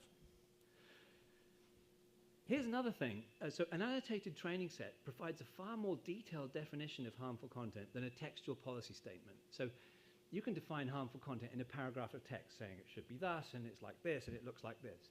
But that is almost vacuous in terms of information. What you really want to know is a giant set of examples of content with annotations saying that's hate speech, that's not, that is, this is more harmful than this. And all of that provides an infinite amount more information, and that's a more useful definition, really, if you think about it. An annotated training set provides a rich, nuanced, subtle definition of the categories of harmful content you're thinking about. And there's a couple of interesting, for anyone who's a law researcher out there or a lawyer, there's a couple of interesting analogues with legal issues here. So an annotated training set is a little bit like a body of case law, in the sense that case law is a bunch of decisions by a bunch of judges about a bunch of cases, and that's all that training set is, really. So it's just the same thing. And the other thing is that a group of annotators is a little bit like a big jury. So it's like, take some item. How harmful is it? You might say, well, let's consult some sample group brought from the public, and that's what a jury is. And so the idea here is to create a big citizens jury that can pronounce on the harmfulness of a given item. So an interesting thing that comes up here is that I'm really sort of buying into a model of local governments of the internet or of social media. So what counts as hate speech is often very locally defined or regionally defined. So I'm from New Zealand, and in New Zealand, there are particular communities, and particular issues that arise, and the hate speech needs really to be assigned and measured and identified in a New Zealand context with New Zealand definitions. And it would be the same in India. There would be lots of regions, and things would work out differently in different regions. So you want people from those regions to be consulted in working out what these definitions look like. So we're running 2 projects that pilot the idea of public communication of a hate speech data set. One is coordinated by GPay and runs in India. And the topic there is hate speech in political discussions. And that, as I understand, although we'll hear more about that from our Indian collaborators, is mostly kind of sectarian hate speech. And another project is running in Wellington in New Zealand, and I won't talk so much about that one. And that's hate speech towards LGBTQ plus people. So in these projects, a key idea that we'll sort of try to sort of model or demonstrate in this project is that annotation schemes should be linked to moderation actions. They should be, in the technical word, operational. So the annotations should go directly to what moderation actions are appropriate for a given item. So we annotate in 2 passes. In the first pass, annotators make a discrete choice about whether a given item should be removed altogether or should be unmoderated. In other words, nothing needs to be done to it, completely okay. Or if it's borderline, somewhere in between those 2 cases. And that's a discrete thing. It's either throw it out, or it's don't touch it, or it's downrank it to one extent or other. But that's a discrete classification. Does that make sense? Just checking you're with me. Does this feel like a lecture? I'm not sure. So in the second annotation pass, annotators are going to rate on a continuous scale, which is going to inform the downranking decision. So as I said before, downranking is something you can do a tiny bit or a lot or a little. It's a continuous scale, and you want to define a continuous scale of hateful content that can be used to inform how much you downrank, basically. So that rating is done by ranking pairs of items rather than by trying to assign absolute scores. And this is just like something, if you're trying to mark student assignments, it's far easier to say this is a better assignment than this one rather than to say this is a 7.5 and this is a 9.2. So what we do is just ask lots and lots of decisions about forced choice pair rankings, and then we use a statistical method to derive a continuum from that. So our operational scheme, and this is the point I want to emphasize, I think this is really interesting. So our operational scheme, because the decisions that annotators are making go straight to moderation actions, every time the annotator takes a decision, they're not only making a decision about how harmful something is, but they're also taking a stand on something to do with free speech. Because you might have 2 people who think that some given item of content is equally harmful, but one of them is a free speech person and says it's harmful, but you have the right to say that, and so on. Another person might say it's just as harmful, but they have a different position on free speech and therefore allocate it differently. So every single item and every single judgment is asking people to choose a point on the trade-off between free speech preservation and preservation of a safe platform, basically. So every annotator is making that decision about every item, where we're talking about having hundreds of annotators and hundreds and thousands of items. So one point, again, this is quite a technical point, so bear with me. So when we train our classifier on the discrete decisions, so throw it out, don't touch it, borderline, that discrete decision, we want to preserve information about disagreement because it's super useful, super useful. We train the classifier to predict the distribution of annotations rather than looking for instance, the majority decision and taking that to be the gold standard. What we're doing is we're saying, no, we want the classifier to tell us something about how well the annotators agree or disagree about this item. Where's the mean and how much disagreement is there around that mean, basically. And cross-entropy, by the way, for people who do AI, cross-entropy loss can do that perfectly well. Cross-entropy loss compares the predicted distribution with the actual distribution, and that's the term that everyone already uses in the case of one-hot output decisions. So the entropy of a distribution is a great measure of annotated disagreement, and the classifier can learn that very well if you use this method. It's called soft labels. So if an item is controversial, if it's found to be something that there's widespread disagreement about this kind of item, then what you want to do is to keep it alive. You want to keep the discussion on that point alive. You don't want to sort of enforce the tyranny of the majority. If there's disagreement, well, keep the disagreement and keep the item. So don't moderate it so heavily. So we're trying to sort of implement that idea as well.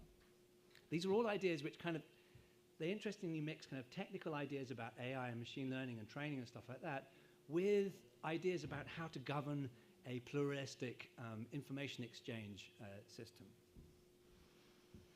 So yeah, for discrete moderation boundaries, be charitable, basically. For borderline content, downrank a bit less. That's how that cashes out. Okay, so we're now ready to talk about the pilot study that we run here in India, and I'll ask my colleague Taprabhata Chakraborty to talk about that. Thank you. We need to set up the next one. Tanvi.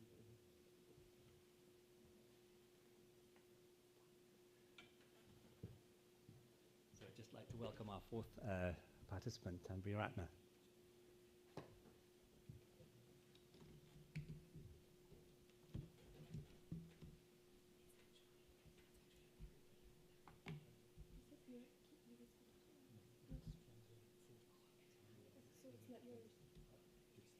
Okay, so it's not the big one. So we need to go on the desktop.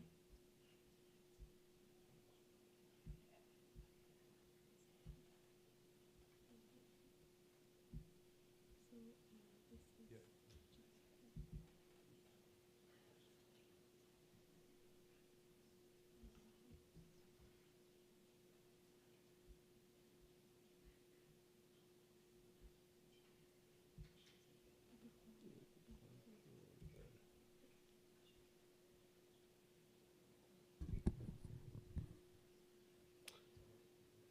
Hi everyone, I'm Tapabrata or Rohan. I'm an associate professor based at University College London, and I'm a fellow of University of Oxford in UK. I'm originally from Kolkata, and I used to work with Professor Basu, and I did my PhD in New Zealand with Ali before moving to the UK. I will talk a little bit about, Ali has already introduced the project, its goals and ambitions, and why we are doing it. And what would be the potential impact. But we started the hands-on project in India around 5 or 6 months ago. So it's fairly early stages, and I will give an account of where we are at the moment, the actual work we have done so far in the last few months.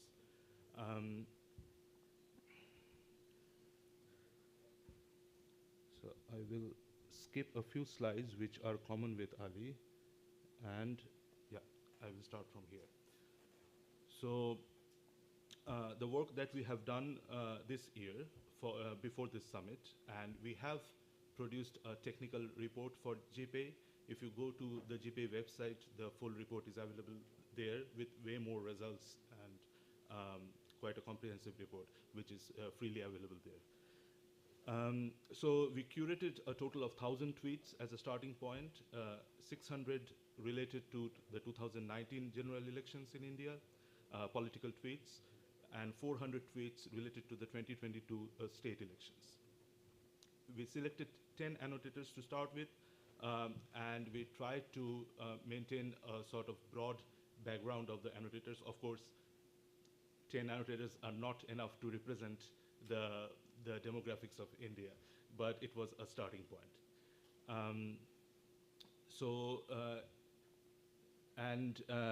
We have plans for 2024, really ambitious plans, which Professor Basu will talk about later. So, yeah, so the first point would be to maintain a broad variety of background of annotators, because after all, what we are looking at here is to have a crowdsourced definition of harmful content, which is culturally aware and also language sensitive. So a broad geographical distribution would be important, and other demographics as well. So from the 2019 elections, we scraped tweets and categorized them according to hashtags and tags, mainly related to the two main political parties and the national leaders. We did the same for the 2022 state elections. This is just one of the examples from Punjab, but there were other tweets from other state elections as well. Again, grouped by the national political parties and the main political leaders. So these are tweets which mention them through tags and hashtags. So these are political tweets, but not necessarily negative in emotion. So that's what we want to annotate. Right? So tweet annotation form. So each annotator gets presented with a form like this, and they go through the tweets, and they have a few options to select from, according to their understanding of the emotions expressed through that tweet. So they can be sort of inspiring or unifying, in which case up rank. They can be neutral, so no action needed. Down rank if it is divisive or defaming, something like that. And remove if it is outright hateful and almost maybe extremist. It can also be the case that it is none of the above, in which case they would choose that one. That can be if it doesn't fit any of the labels, or they have understanding what the tweet means. So yeah, so we have redacted some of the, so the first example was quite hateful, obviously hateful, in which case we have redacted it. We have not put it here, but we just wanted to point out that it can also be aimed at religious or ethnic minorities. So we want the annotator set to be representative of them as well.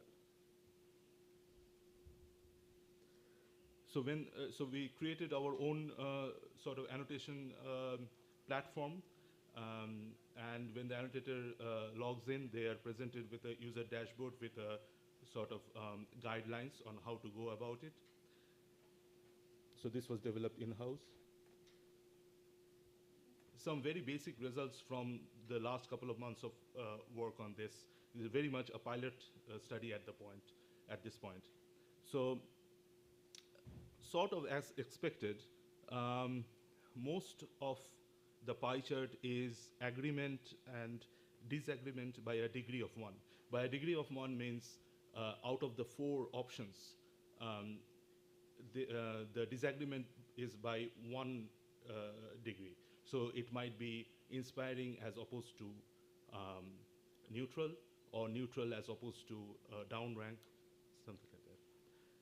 However, interestingly, disagreement by a degree of 2 is actually more than the unanimous agreement. That's quite interesting. So there is a lot of disagreement, which we do not want to disregard. We want to take into account that, especially if we find that, for example, say majority, 60% of annotators, 6 out of the 10 annotators in the pilot project, say, have said a tweet is neutral, so it's good to go. However, 3 out of the 4 remaining, or 2 out of the 4 remaining, said it is actually harmful. So we might want to check whether all of the 2 or 3 of them maybe belong to a certain demographic. Perhaps it is harmful towards a specific demographic. So there is an option of further analysis, which we want to really scale up, which I will come to now. This is sort of the similar pie chart for the 2022 state elections. So of course, the level of disagreement is not always the case, so it's quite data dependent as well. As you can see here, there is more agreement in this particular data set. So before handing over to Professor Basu, I would like to reiterate that we did the pilot project this year. Next year, we really want to scale it up, and Professor Basu will talk about it more. So I would request all the attendees here, if you are interested, if you reach out to us, we would love to have you on as in our annotation process, because of course 10 annotators is nowhere enough to represent India. So we have great plans of rolling this out across India and really delve into the analysis that we get out of it. So if you want to be part of this project in 2024, very welcome to, you can just search my name on the internet and you can get my contact details. So over to Professor Basu.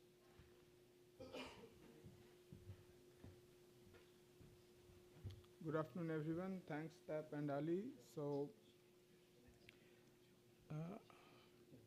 this is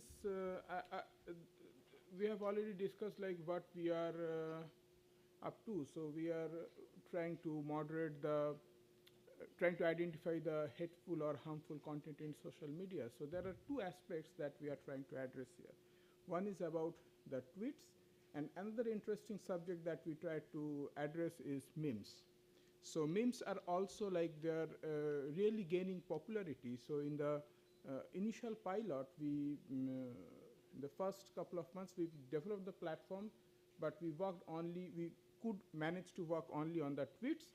But in the next phase, like in 2024, we wanted to work on both the segments, tweets as well as memes. So I'll briefly try to explain you what the plans are.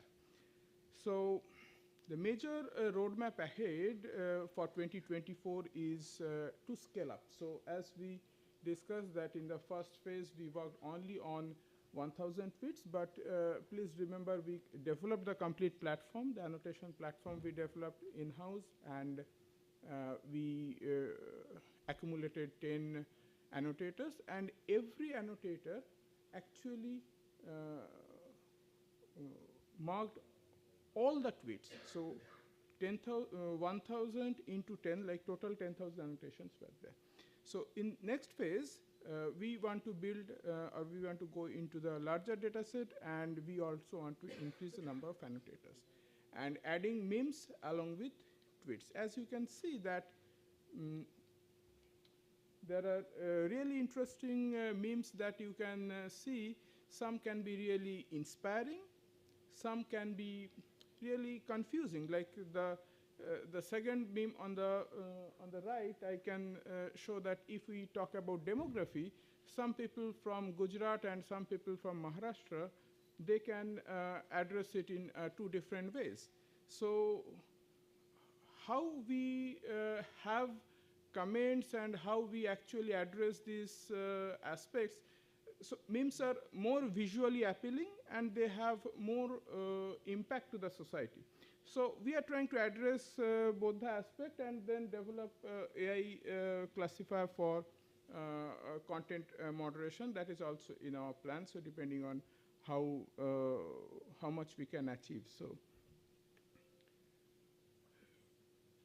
first, the 2024 plan is split into two parts. In the phase two, like phase one was the first pilot, and phase two, we shall further extend on the current data set with the tweets from 2022 and 2023 local elections that we already have, that we are currently scraping. And also you know that in India we are having the big 2024 general election. So a lot of things are happening around. So we have that in mind, and we also have a discussion with UNESCO, that team, and they said that elections are actually a source of huge tweets and debates. So we generate a lot of harmful and hateful content worldwide. In 2024 alone, worldwide, we have 24 major elections that are coming up. So there is we are also, means our initial pilot got some good traction in different global forums. So people are also interested to dig deeper on how we can have a proper annotation scheme also for the recommendation engine, so that we try to minimize the bias on the harmful content recommendation.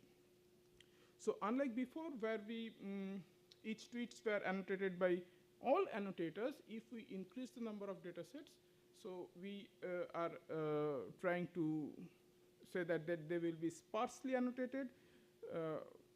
Every person, if we have 10,000 tweets, so one person may not be able to annotate all the tweets. So the scheme that we shared by TAP was slightly different, where every person is annotating all the tweets. So that scheme will have to change a bit.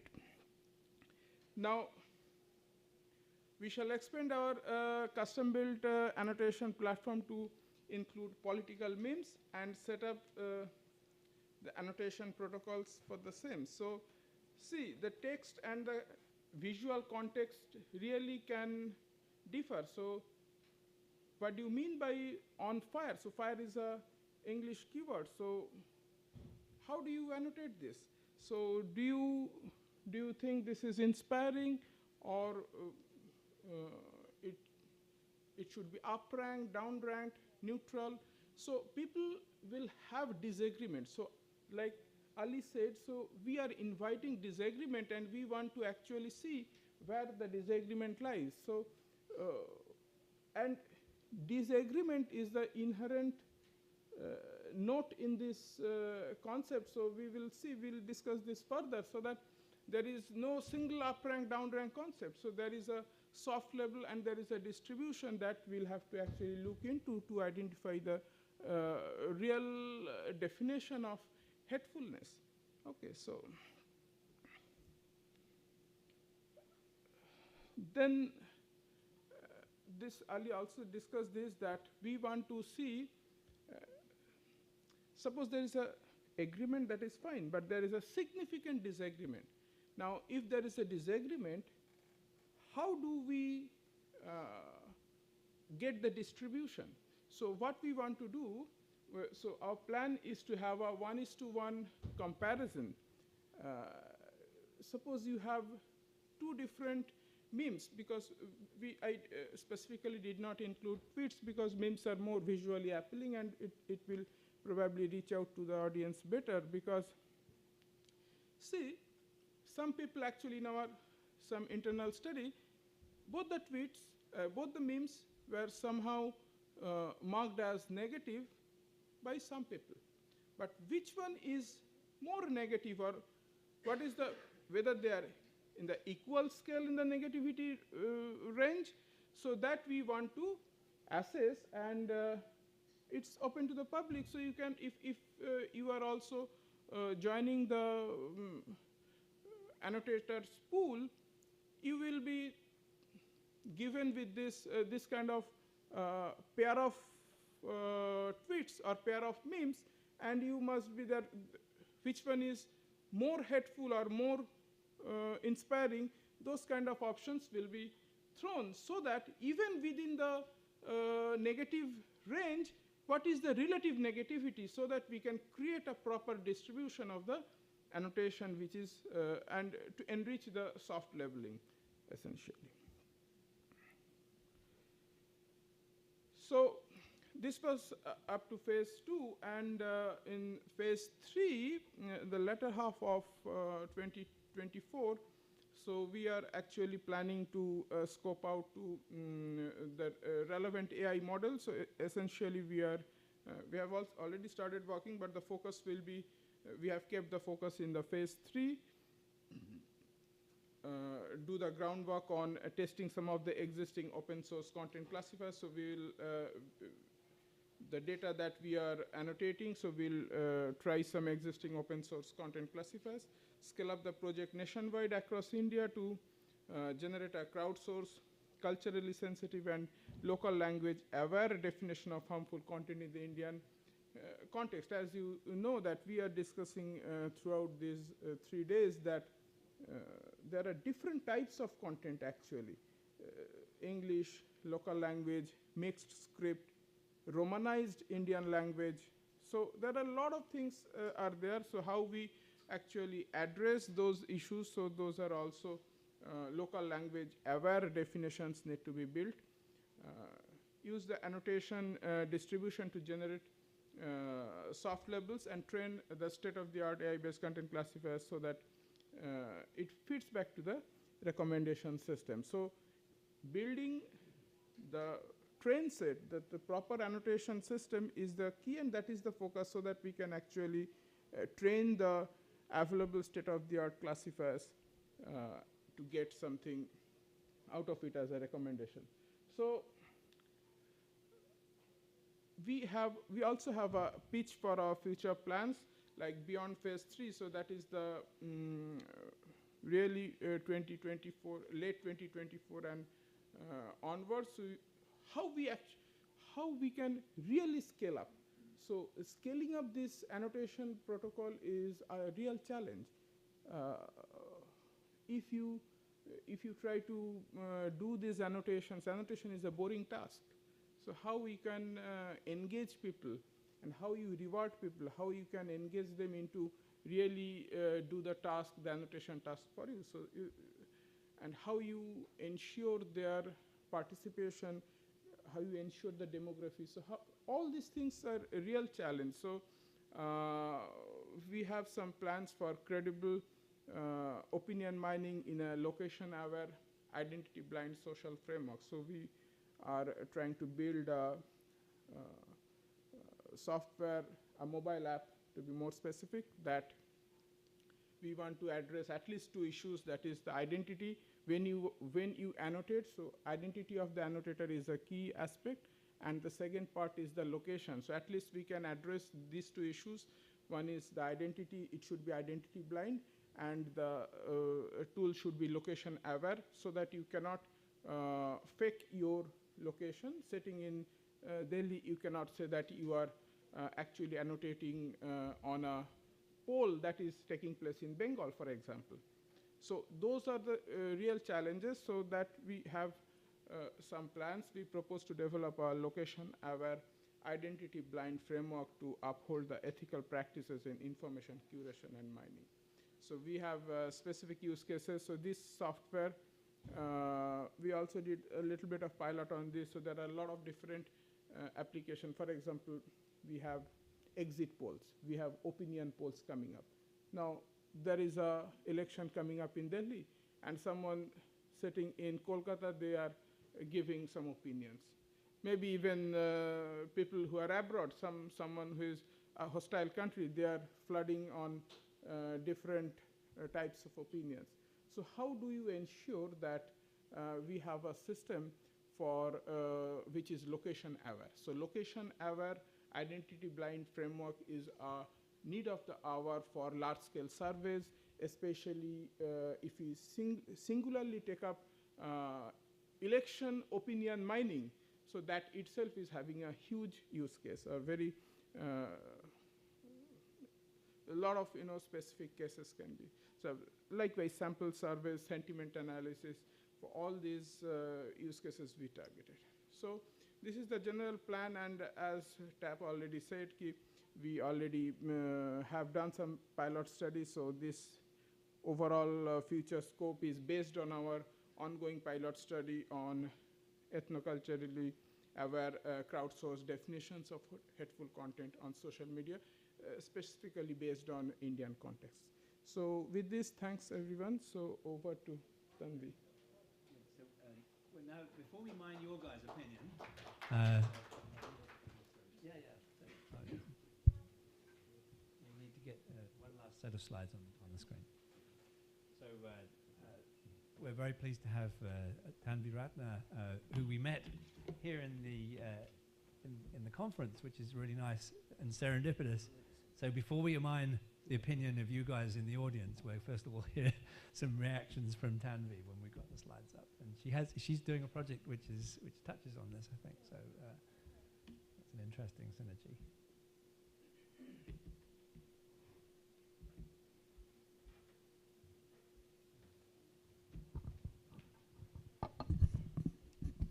Thank you.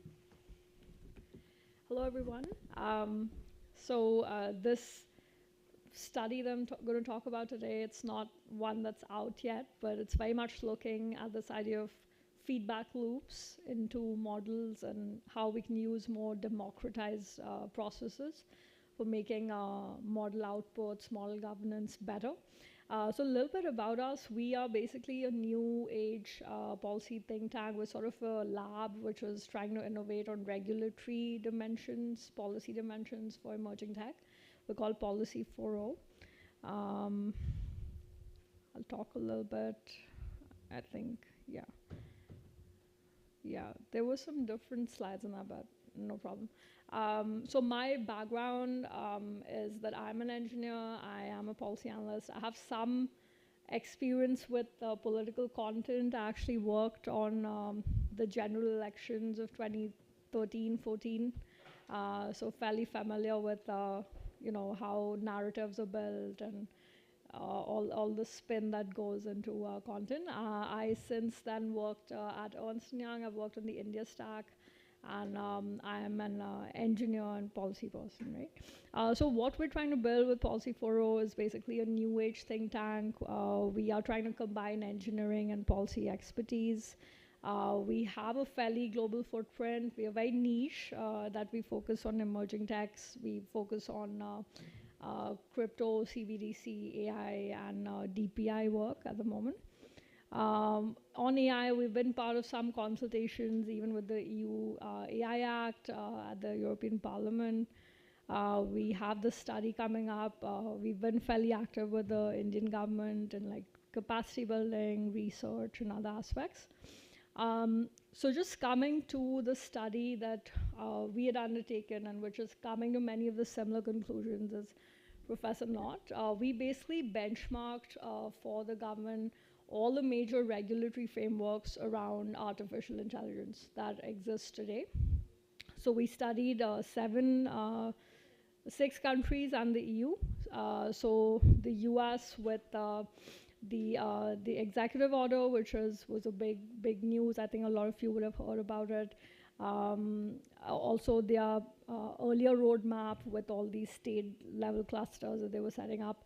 The UK, of course, which has set up the AI Safety Institute, and we've had representatives from the UK as well talk about it here. And they have, that's been an evolution of their Frontier Model Task Force. And the EU AI Act, of course, which a lot of people have heard about.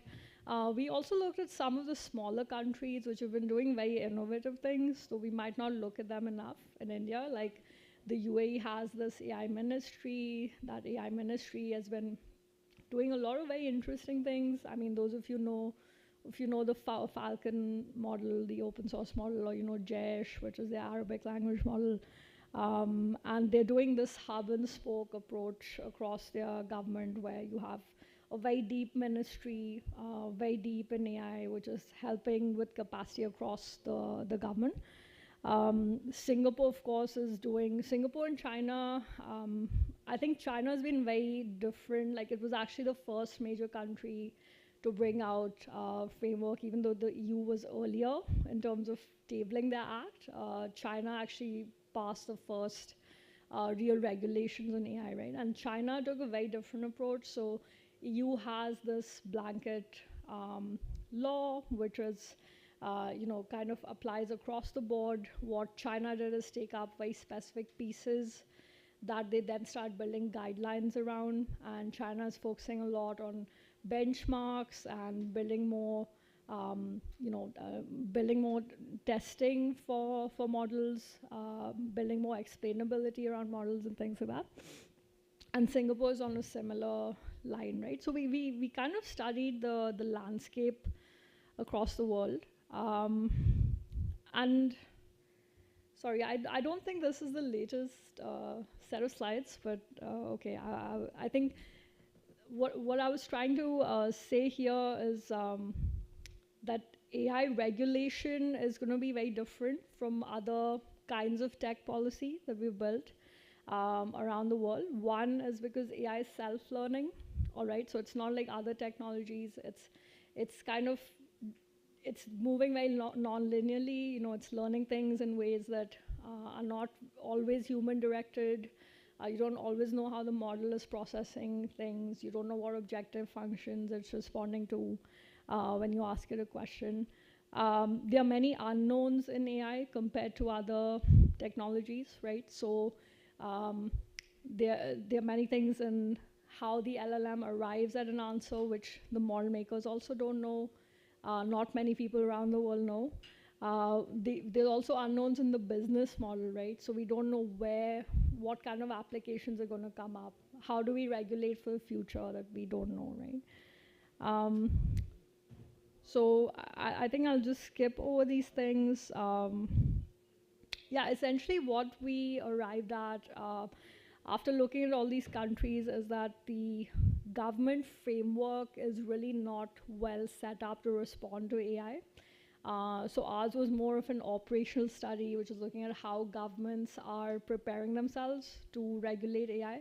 And the challenge that happens is that if you take an AI ethics problem or an AI safety problem, if you try to translate that into a bureaucratic mandate, it's not very linear, right? Like, so the government is organized by sectors. So we have, agencies for finance, for medicine, for, different areas.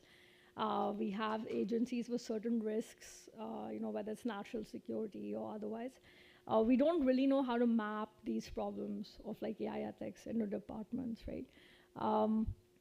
And we don't know how to prepare competency for these things. So what we largely found is that there is this landscape of 3 kinds of policy problems, which all the different categories of AI ethics, safety, alignment, they kind of fall into 3 kinds of categories from the perspective of the government, which are technical, sectoral, and societal. And there are technical problems which can be solved by model makers themselves. There are sectoral problems where you need inputs of different sectors, like you need inputs of banks to solve problems in the financial sector. You need inputs of like healthcare providers in the health sector. And then you have these societal problems. And I think that's where Professor Nott's study comes in, where societal problems are really those value-based problems where you really need inputs from the population. You need inputs from the end users. You cannot make value judgments for the entire set of people, right? And that's where we feel there's a very big gap in the regulatory landscape. There's really no country that's properly incorporating societal stakeholders. There's no country that's properly involving them in the regulatory frameworks. And that's why I think the approach that Professor Nott has built of kind of crowdsourcing inputs for, even what you call as harmful content, like those kind of approaches are very valuable. And yeah, I think I'll pause at that, Professor. So, because ours was totally on a regulatory track. So. Yeah, so I think what you're talking about is the possible regulatory basis that there could be for a kind of scheme like the one that we're piloting. Yes. So I have to say, our scheme is at a very early stage, but it's already interesting to be thinking about the regulations that could serve to enact the kind of scheme that we're thinking about, like at scale.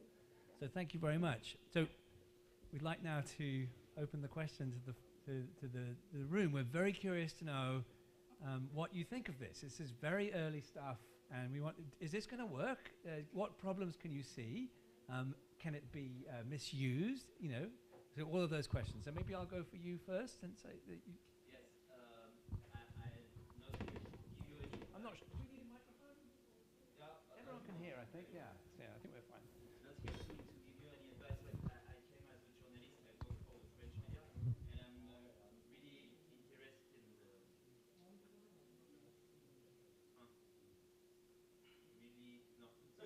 no. No, I'm interested in the upcoming Indian election that you mentioned, 2024. I think you mainly focused on memes and harmful content, which are hate message, but the democratization of technology like voice cloning and deepfake will pose a specific challenge to this election because it has become now very easy to do it. Of course, we all think about maligning a leader by creating a fake video pretending that he said this or he said that, but you also see Indian startups which are already working with political party today to propose things like, for example, targeted message for voters, which will take the form of a political leader. So that is transparent, but is it a good thing in terms of democracy? How are you trying to monitor those new content, AI generative, for the upcoming election? So maybe I can take that one to start with. So I now realize that there's 2 senses of the word democratizing. That's why we've heard this word a lot in this event. And it can be used to mean sort of like putting the ability to use AI into the hands of all the people. And maybe that's the sense in which you understand it. You know, everyone can use ChatGPT, and therefore it's, you know, you have to consider the possibility of misuse. We're thinking of a different sense of democratizing. We're thinking of a sense whereby the AI systems that provide the infrastructure that run, you know, that control our digital lives are currently not in the hands of the people, and we'd like to revert them into the hands of the people. So that's a very different thing. At that point, people are having input democratically into governing the AI systems that are being controlled, rather than people using the systems that are built. You know, so those are two very different things. So our focus is on the democratic governance of the sort of infrastructural AI systems. On the question of how AI can be misused in the lead up to elections, for instance, you know, by producing, you know, disinformation or something, our social media project does have something about that, but it's a separate project. We've talked about it elsewhere, and that's this idea that AI-generated content should be identifiable as such. And I won't go into that now. We were talked about it already. I can point you to reports that we've written about this. It actually got into the EU's AI Act. That was a very interesting success story, I think. But it goes to an issue of content transparency, which is kind of separate from today's one. So can we have another question? Yes? Yeah. Hello? Yeah. So since this segment is very nuanced, what I see, because there are so many layers into this. First, there are satires, there are sarcasm, there are lots of things, and which at times turn into some, you know, at some extent too harmful, you can say, that zone. And before that, we have to exactly define that how much and what is harmful. And then that's this kind of, even gaslighting. Though there are new kind of contents are coming up which are gaslighting the people or the masses at large. So how are you planning to deal with that? Because these are some new kind of things which were not happening earlier, but now it is becoming normal.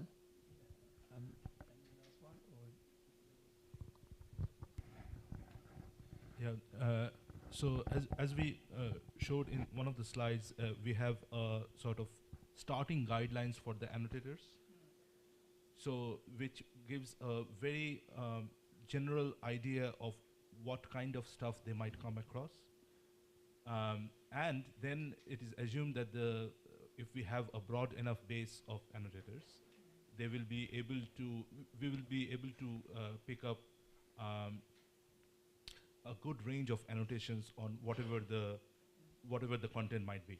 So if it is a new type of tweets like gaslighting, as you said, as one comes across them, if there is a starting idea given to the annotators who are fairly educated of the type of content they might encounter, then our experience has been the annotations themselves are of good quality and they pick up fairly quickly. Sometimes we also have annotators sort of team meetings. We had that for the initial 10 annotators. That part might not be possible if there's a really large number of annotators. Yeah. And there are some challenges into that as well. As Sir Vasu said that we are going to have some system in the process where we will be tracking the locations in sort of location. Yeah. The person is taking it or not as real. But there is new act, you must be heard about this Digital Personal Data Protection Act. So I guess such kind of acts and things may create some kind of, they influence whatever you plan to do. So what, in such situation, what are you planning to do? Because you have to be abiding by the law of the land. So in such cases, what are you planning to do? Yeah, that's a really good point. We are not looking at we are not going to look into the identity of the annotator, but the geographical location. One option can be using like a standard user agreement option. Like when you install apps, most apps do ask for that, right? And then the user can choose. And again, the hope is if the annotator base is broad enough, even with problems like that, some people might not agree to give the location. Some people might not understand what gaslighting means. But if we have a large-scale annotation process, there would still be enough people giving us valuable information. So I see no issue from the public side. Let us assume the best case possible that they are happily ready to give you that data. It's the another stakeholder, that is the government, who is bringing this act. So that there is what you may face some problem, because then it is on the discretion of the state and the government that whether they will allow you to do so at a large number or not. So this is nuance and challenging road ahead, but it will be interesting one, I must see. So wishing you all the best, and thank you so much. I just want to add one point on that Data Protection Act. So these are already there. So you will see like there are many apps that are actually using location. So the act says that you should not use the data beyond what you have promised. Okay.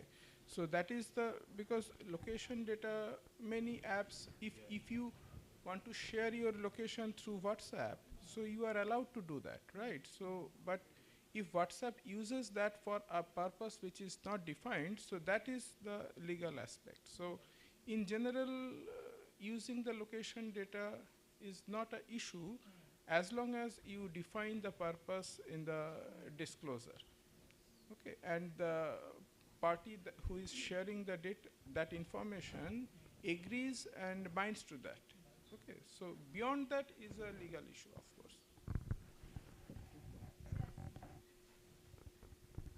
I think you might have seen me just like jumping out of my seat. Okay, I think that's in part because on the first day we presented a paper on community sourced annotations of gendered abuse. And so we were working with people who were at the receiving end of gender-based violence in India. And so we were sort of using a feminist framework for AI development. And so where there was a difference from how you're approaching it is that we were saying that it's not so much about, so your annotation guideline is about what the action, the moderation action will be, right? And for us, even the guideline was co-designed with the people. And it resulted in something that's fairly uncharacteristic. The paper's on archive and you can look at it. But it's something that's not typically a guideline that you see in hate speech data sets. And so I think there was a lot that, I'll definitely catch you all offline, but I had a couple of questions on the visioning level, right? So I think, to me, there was an inherent contradiction in saying that there needs to be something that is uniform, and there is something that all platforms apply, but this is also something that is localized and contextual. So in our case, for example, we very clearly saw with the same guidelines, the agreement scores are different for this. For Tamil, it's a lot higher, and for Hindi and English, it's a lot lower for the same question, right? Which is to say that it could come for a lot of different reasons, but there's other research to say as well that as you, like there can be cultural differences. It could be possibly something that's inherently different about the data set on Twitter, right? So I think that that's my first question, which is that do you sense that contradiction, which I at least sensed even as you all were presenting? Second is that I think transparency, or this idea that there's this one data set that everyone uses will lead to innovation. There's the flip side to it is that transparency gets weaponized in that when you know how moderation works, it's more likely that you will figure out how to obviate that, right? So have you all thought of that? And then I think the third is that I kind of feel like we're talking about crowdsourcing as a way to punt a very fundamental fact that moderation is a very deeply political in the sense of like politics of infrastructure, right? It's a very deeply political in question. And so I feel like no matter how many people we have who annotate data, how those are organized, is still a political choice. Like French democracy is different from Indian democracy, is different from American democracy. We're all democracies in some like loose sense of the word, right? And so this idea that there is a, like, I mean, I heard that you should design for the minority or the person who's at the receiving end of abuse, but at the same time, we're saying that if a lot of people crowdsource, it'll lead to like an average assessment. That in itself is a choice, right? Like whether you honor the average or whether you honor the long tail, it's already a choice. So yes, I have more questions, but I will pause at that. Those are extremely good questions, and I'm sure we're going to talk to you offline, but just to sort of respond immediately. The issue about we certainly, agree that moderation has to be done locally in regions or in groups and communities, and moderation in New Zealand is different from moderation in India and maybe across India in different regions as well. But I don't think that is in contradiction with the idea that you need a data set which all the companies use, because all the companies, in the way that we're thinking, all the companies would use the same data set in this local region, and then there would be a different data set for a different local region that all the companies would then use in that region. So I think that you can reconcile that discrepancy, that difference. I don't think there is a contradiction there. Where we're very keen on sort of quite fine-grained local governance, and so the unit of the regional unit that you do this over may be smaller than a single country, for instance, but it could arguably be the whole of India. It depends. If you're doing a national election, maybe it should be the whole of India. Coming to the question of, you're suggesting that if you're being truly democratic, you need to consult on the annotation scheme as well. Yes, that's a very good point, and we're not doing that. What we're doing is thinking rather technically about how annotation can sort of like allow individual annotators to hit in each item that they annotate a trade-off between free speech maintenance and keeping platforms safe. And that was uppermost in our mind. But that does mean that you sort of take the process of defining the annotation scheme away from the democratic constituency. So I'm not sure if anyone else... I love your questions. They're great. And I think what I want to say also hits on the first gentleman's question, right? So when we saw from a policy regulatory lens, what does it mean to have societal participation, right? In terms of model governance, in terms of model outputs. I don't think the idea is that we can arrive at like one truth or one value for everybody, right? But what we can do is make it as representative as possible, right? So the solutions we are trying to look at are things like Twitter community notes, right? That's a wonderful product feature which is able to represent diverse views while having everybody have the right to express themselves. I think like that gentleman who asked the first question, I think Twitter community notes will probably blow up this election, right? Like, I mean, we might have a lot of, like Biden had a note on his tweet, right? Like just a few days back, like who would have imagined that, right? Fact checking the president. So I think those kind of features are what will ultimately give users power. I don't know how large scale we can make any forums, whether it's GPay or any forum that's really having some say over governance. I don't think that will be the solution that works. I think we have to really look at embedding things into applications, into products, really driving innovation in that, because that's ultimately what will give people the power back, right?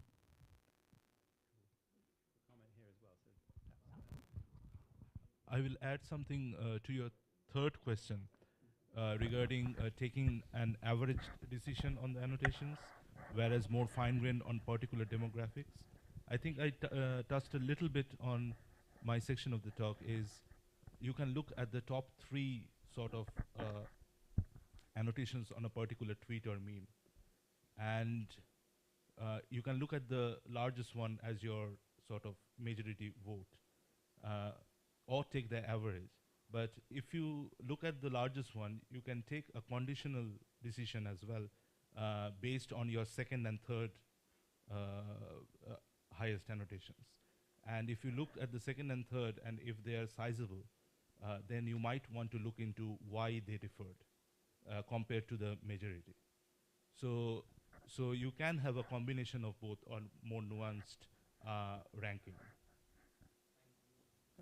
Can I just add that I had one other thought, which is that I think it's really interesting to think in a technical AI way about how certain democratic principles or processes can be cashed out. So I'm intrigued by the possibilities there that haven't been explored yet, and I think it's very interesting to have a room where of people who are partly kind of AI engineers who know about machine learning and also partly policymakers who understand about democratic consultation and those things. Those people don't normally speak to each other and could usefully speak to each other.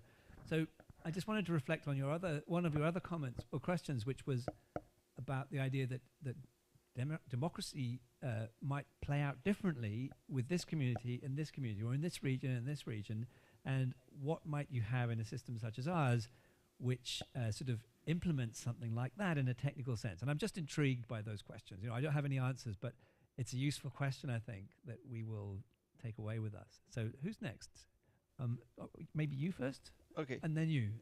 Yeah. Well, I've got a couple of questions. The first one is, why did you selected politics as a, let's say, the field of the pilot? I could imagine other types of, let's say, fields where harmful content arise on a daily basis rather than sparked by a certain election. So I was wondering why did you select politics?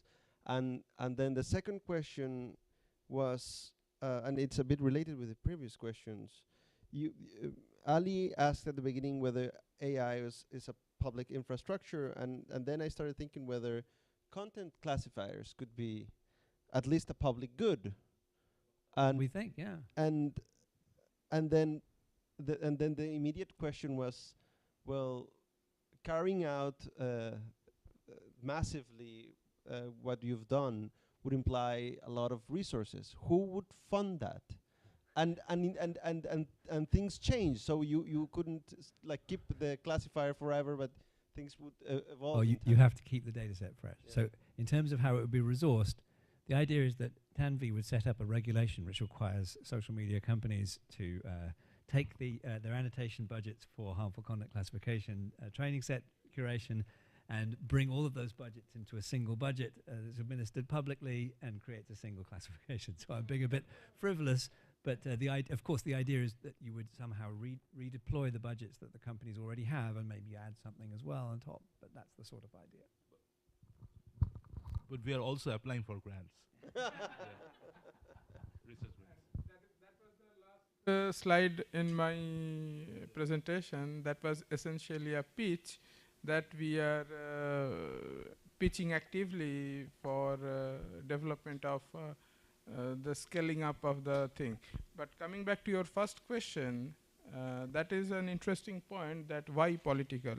So yes, harmful and hateful content is pervasive. So everywhere you have that. But one, of course you can't deny, at least sitting in India, we can see that this is one major source. And worldwide, if you see, yes, in general content, means it is very difficult in a technical sense. It's if you try to scrape data, so in terms of political, you can have a very targeted, you can have kind of spike that you can actually target, you can train, you can locate. And of course, if we are successful, we can control as well. The general distribution is very difficult to tap. So related to election-related spikes, so I can tell you in India, you have state elections, and in every state elections, you have violence. And the spread of all these harmful and hateful content.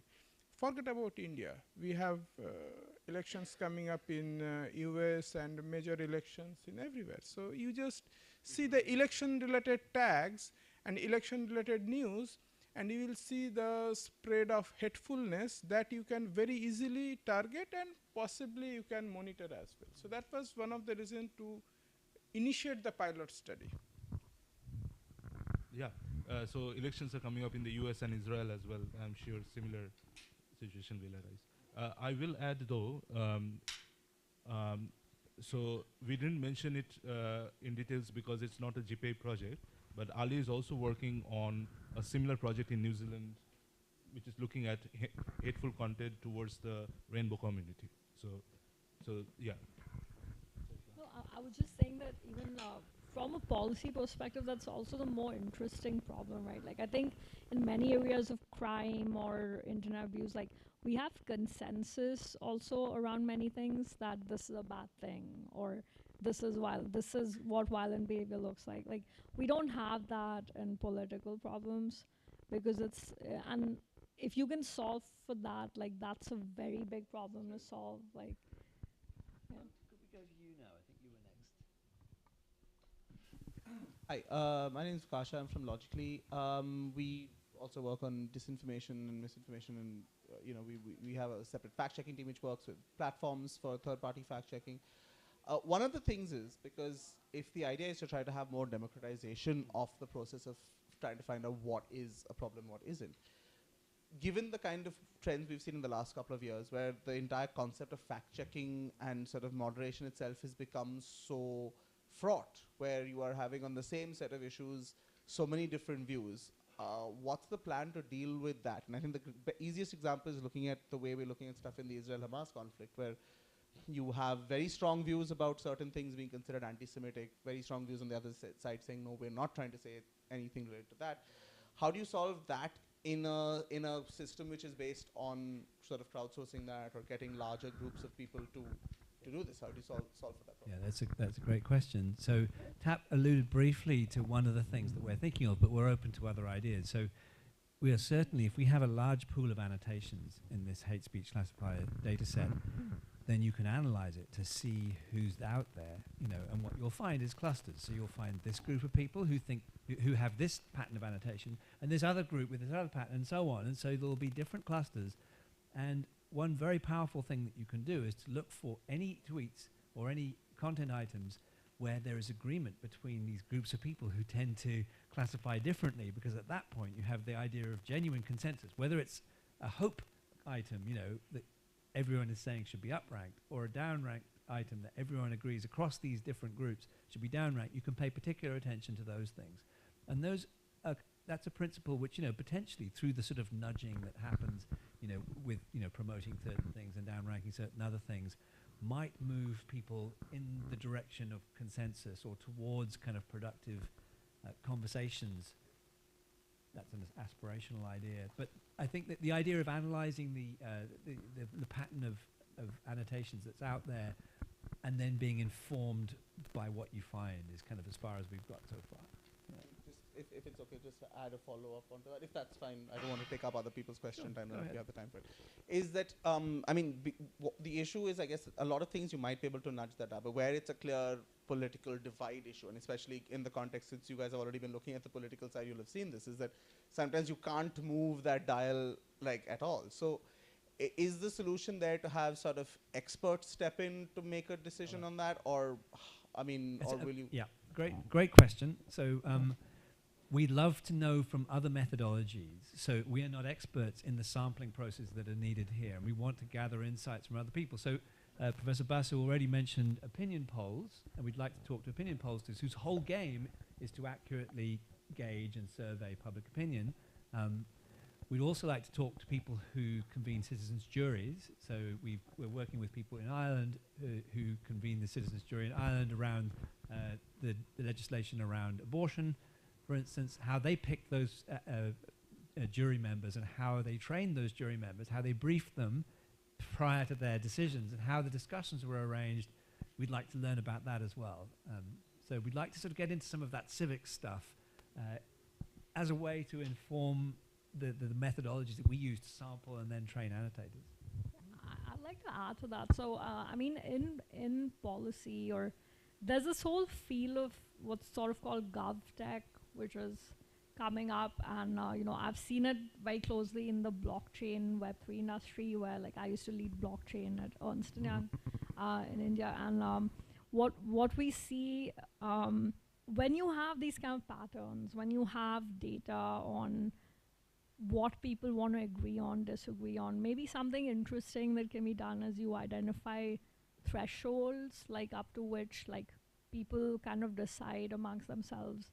And then there are thresholds where maybe you have to bring in interventions, whether they're legal or otherwise, right? But you don't have to keep making these blanket reactive laws, or, these kind of things are becoming very inefficient.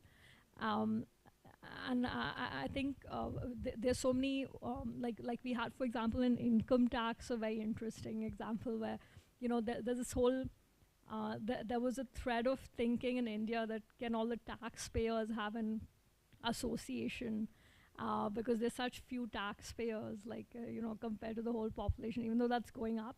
And then they can exercise pressure on how the budget is allocated, right? So one problem statement we were seeing is like, is it possible that maybe, let's say I'm a taxpayer for my society and my roads are not getting fixed, then can I, get my tax adjusted because I'm not getting the service that I'm paying for? And it could be possible by using like blockchain. Maybe if we have digital rupee, it can be an experiment we look at, right? But I think a lot of these new things are possible, and like a lot of what we call the subsidiarity principle in policy, right? Like just bring governance down to the people, like to let them make decisions, right? I think the age for that kind of thing is coming. Yeah. And actually, in relation to that, you mentioned that you could imagine an expert, annotator who knows exactly how to do it, And there are such people like chief censors. New Zealand has a chief censor, literally, who makes these decisions. But the idea here is that maybe you should just try and trust the wisdom of the crowd, just as an experiment, basically. We don't know if it's going to work, and we don't even really know exactly how it can be evaluated if you're not already running the moderation scheme inside companies. But the idea is to see what happens if you ask the crowd for their collective judgment about these kind of issues around moderation. It's a scientific experiment that we're running. So let's go to another question. Yes, you, please. So I've been following Dr. Tababrata's work since we heard him at the GPA online seminar that we had heard. Looking at what's been happening, for example, in the US, the debates around critical race theory, and states like Florida, where they have now taken out some of those from the curriculum. Now, I was very interested when Dr. Tababrata also pointed out how the demographics of the annotators. Now, one thing that we are also seeing is that, and you also, Ali, mentioned this, that first let's also hear the people who are the victims or who are subjected. But we also see the critical race theory or what's happening in Israel today, post October 7th, etc., where the majoritarian community also says that we are also a victim, and therefore our voice needs to be heard, because there is so much of, the kind of constitutional schemes or politics that is there, that it is biased, or it's an appeasement bias towards a certain minority, so there needs to be a balance, so on and so forth. And we are seeing this in India, we are seeing this in Israel, we are seeing this in the United States. So from an annotation or labeling perspective, and this is a hard problem in content moderation also, and I basically come from a background where disinformation is of great interest to me. How do we therefore look at annotation, especially because if you look at the work of somebody like Erza Klein, we are living in extremely polarized. So therefore, what we think moderation or annotation will work actually ends up with more polarization. So how do you solve, or any ideas around how to solve this problem? Yeah. So I can comment on how we are approaching the annotation phase, incorporating this problem. How to evaluate it is still open. So I can't understand or answer the second part. So the first part, as I mentioned before, the key is to not just look at the annotation, the highest annotation. So we have 4 or 5 labels, the 4 labels, uplifting, up rank, neutral, down rank, and remove, right? So for each of the items, tweets or memes, you would want to not just look at the highest label, but to the top 2 or 3. And then also analyze sort of clusters of demographics which answer these, and take a sort of joint decision for all of them. What exact statistical equation will answer that, what would be the weightage, we don't know yet, because the annotation process is still going on. But you are right, and yeah, the answer would be to take the top 2 or 3. Yeah.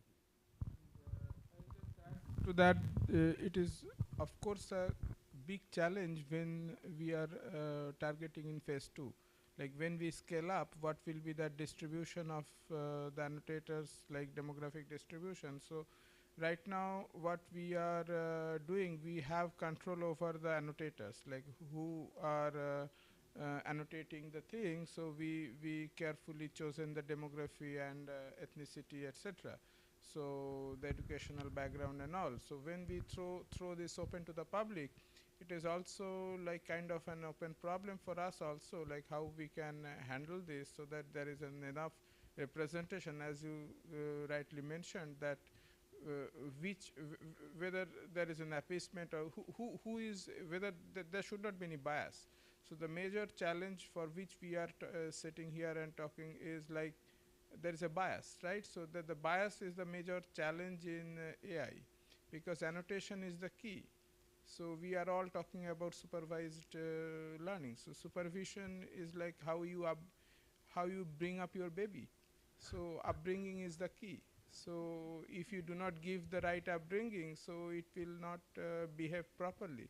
So that annotation, that supervision is the key, and we must give enough emphasis to this particular problem to not to build top-level models, but rather like it is equivalent to like you are building top universities, but you are just giving, you are not giving proper education, basic education to your kids. So there is no value for the universities unless they are not properly trained with the basics. So that I think is going to play a huge role. So we are also, like as Tab rightly mentioned, that we are thinking of different things, how we can actually scale it up, and what are the perceived challenges that we may face to, you know, so have the true essence of democracy. Yes. I'm aware there are still other questions, but let's do that afterwards. I think we have to stop now because the closing ceremony is just about to start. So I'd just like to thank you for your questions, and if you have questions that you'd like to discuss further, we are completely open and very looking forward. Also, not just questions, I would really encourage you to actually reach out to us and be part of the process in 2024. Actually engage with the project. This is an open project. Engage in talks with us, discuss the project, help us improve the project, take part in the annotation process, curation of the data set, the whole thing. That would be great.